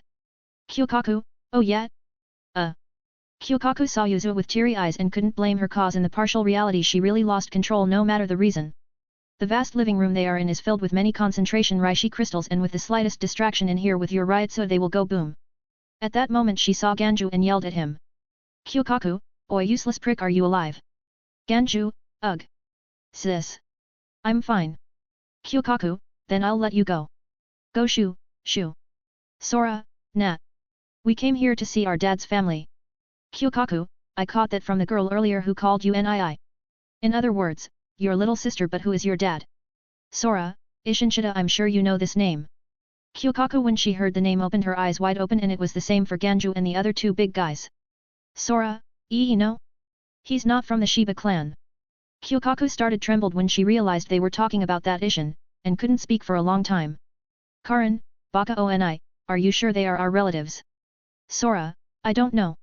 Although if we are not, I would like to court her as my wife, as both of you girls have been staring at her pretty face. You got to admit she's a beauty. Kyukaku, no, we are not related by blood, as this post is a branch that runs down for more than 200 years for people of the main clan that married outsiders or exiled from there. Yuzu, then our dad. Kyukaku, he was a main member of the clan but was exiled. Reasons unknown, and as far as I learned from him, he has no relative there as they died when he was a kid by hollows. Sora, so in this branch, it's you four bearing the name of Shiba. Kyukaku smiled bitterly at his question, and when he saw her face he felt something wrong. Kyukaku, the main family vanished after a certain accident involving two of our members. There is no longer main Shiba clan. You can say that we are the only survivors of all main and branches together. Tatsuki, technically not the only ones alive. Kyukaku, you are. Tatsuki, the girlfriend of the other child of Mr. Ishin. Sora, she is right, since our dad was the head clan of this branch, then that made us members as well, so that means 4 more. Sora, and by the way, I was serious of courting you as my wife. Kyukaku, ha ha ha, Zax, sure, let me see, who are your other wives? Sora, oh. I think you are friends with one of them. Kyukaku, friends? What's her name? Sora, Shihoan Yuryuaki. Kyukaku, I'm sorry, my ears don't listen that well after the explosion, can you say it again? Sora, Shihoan Yuryuaki. The one who left 100 years ago from Soul Society and is having a cat life in the real world. Kyukaku burst in laughter when she heard the cat life part and was convinced that it was her. Alright, that lazy and playful type match her perfectly. 279, Chapter 279, Meeting Rurokiyo. As they watched Kyukaku burst in laughter when she heard the cat life part and was convinced that it was her, suddenly a voice was heard coming down from the stairs. Kyukaku-sama. Kyukaku, oh, Rurokiyo-chan, come and meet our friends. Rurokiyo, friends. Yuzu, it's Cho-chan. Karin, yeah, we finally meet her. Rurokiyo, These voices? Yuzu-chan and Karin-chan. Rurokiyo started running down the stairs and took a sudden turn only to be unable to stop and crashed on the two. Yuzu, Cho-chan, that hurt. Karin, ugh. Rurokiyo, why were you guys standing right in the corner? Kyukaku, You know each other. Sora, well, I was notified of a sudden revolt in her clan and was called back. Since it was a nice opportunity, I brought them to train and also meet our clan family. Kyukaku, like I had guessed, you are Xylan Sora. Sora, didn't I told you that? Kyukaku, nope. Rurokiyo, Sora. Why are you here? Sora, didn't you heard? Rurokiyo, but my clan. Sora, no worries, all the assassins got cleared, the commander will clean the rest and you can take back what belongs to you, as I imagine you will have the support from all captains in the future. Rurokiyo, all the assassins? How come? All the Kyumwas. Kyukaku was stunned at this, as she knew how large of a force it was, but rolled her eyes when she heard Sora's next words. Sora, well, Captain Amagai and Makoto had the nerve on telling them to attack my little sisters. Rurokiyo, stop, I think I got the rest. Kyukaku had long opened her eyes as wide as she could and her jaw almost touched her boobs. Sora, who saw that, grinned lightly, and when she realized it she blushed before giving him a glare. Sora, oh right. Rurokiyo, why don't the 3 of you go outside and play? Tatsuki, you can go as well. Yuzu, can we? Yuzu and Karin had sparkling eyes and begged with them Sora before giving his nod to them. Tatsuki, sure. I want to practice anyway. Yuzu, yeah, we will play. Rurokiyo, we need to be careful as sometimes hollows roam around. Sora, don't worry, I'm sure Kyukaku will not treat her guest poorly. Kyukaku, you two get Ganju and get him a bit of treatment and then watch the girls outside. After the two nodded, they guide everyone outside, leaving inside a twitching Kyukaku and a grinning Sora. Kyukaku, so where is my friend Yuryuaki? Sora, away with Urahara, Ishin, and Ichigo. Kyukaku, who else do you have as wives? Judging from your sister's words, you have many. Sora, Yuryuaki, Neliel, Anohana, Lisa, Yoshino, Swafon, Ranjaku, Hinamori, Yu, Haribol, Mashiro, Yin, Yang, Ririka, Shina, Namatsu, maybe Isane and Kian. Kyukaku, ugh, wait. You have 18 wives? Sora, no, for now, I have the first 5 engaged, then next 5 I'm still waiting for their answers, as for the others it's unknown. Kyukaku, so with your Yuaki, you are engaged? You actually went that far with her? Sora, since I treat her as my wife, why not go that far? Sora, so what will your answer be? Kyukaku, well, I lost in a riot so clash, so from there I can't say much. I can't say much about your keto as well, as I saw the doors. Kyukaku, what did you do for them to accept you? Sora, I tortured your Yuaki and gave her fish pills made from fishies that males give to females when they want to mate. With Neliel we had a romantic under the moon date, with Anohana we trained and fought for 2 months, with Lisa we bet catching or killing the other. And with Yoshino I simply helped her. 280, Chapter 280, A Request. As Sora was speaking about what he did for the 5 girls to accept him, Kyukaku had an amusing yet shocked face, as what she was hearing was ridiculous and at the same time funny. Sora, on the other hand, had just realized that he never really went on a date with any of them, as he kept talking with details about his torture towards Yuaki, his talk with Neliel, his training with Anohana, the catch or get killed bet by Lisa, and even with Yoshino he did nothing. Can he still be called their husband like that? He started really to question himself as he was talking even about the girls he was waiting for their answer. About Swafon for wanted to be together with Yuaki, in other words, she was a lesbian and the only way to get Yuaki in bed was if she slept with him. About how he made Rangiku dripping wet by holding her breasts for who knows how many minutes.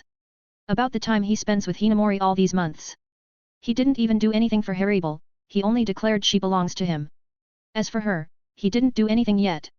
Kyukaku, sometimes he was laughing, sometimes she was speechless. When Sora finished his amazing achievements with them he was looking towards Kyukaku.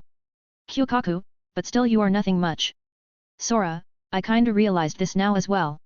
Kyukaku, even so they did accept you, so the time they spent with you was priceless to them. Sora, well, I can't say that for Rangiku, Swafon, Haribel, or Lisa. Kyukaku, they thought it will be fun, and truth to be told, from what I have heard you always appear when a typhoon is close, making them have a blast. Sora, I don't think that true either, but anyway I just realized that I have to take this more seriously. Sora, so what about you?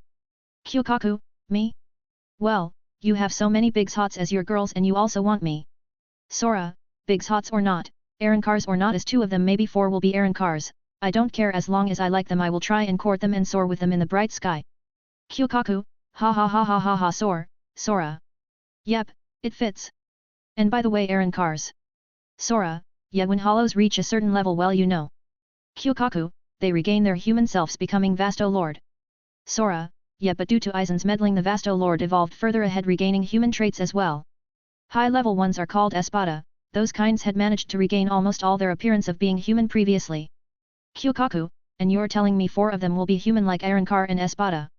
Sora, yep. Sora showed her a bright smile as if he didn't care about anything in the world. She kept looking and saw how real and bright his smile was, making her finally decide. Kyukaku, then let me give you an opportunity as well. Sora, really? Kyukaku, sure. However, if you succeed, the only thing you'll get back is my approval to be your wife and a small bonus I see fit. Sora, sure, what is it you want me to do? Kyukaku, make my arm regrow back. Sora, hey? That's all. Kyukaku, why you can't do it? No one could restore it, not even the 12th division. Sora, here, catch.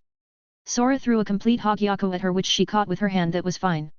When she did so, the blue marble got absorbed in her hand before she could speak. Her wooden arm broke apart, and from her flesh, a little down from her shoulder bones started reforming, then veins, then muscle, and finally her skin. 281, Chapter 281, The Present. Kyukaku was shocked to see her hand forming in a visible manner like that. She didn't feel any pain at all. Kyukaku, this. How did you do that? Sora, I gave you something that can grant you anything you desire within possible means.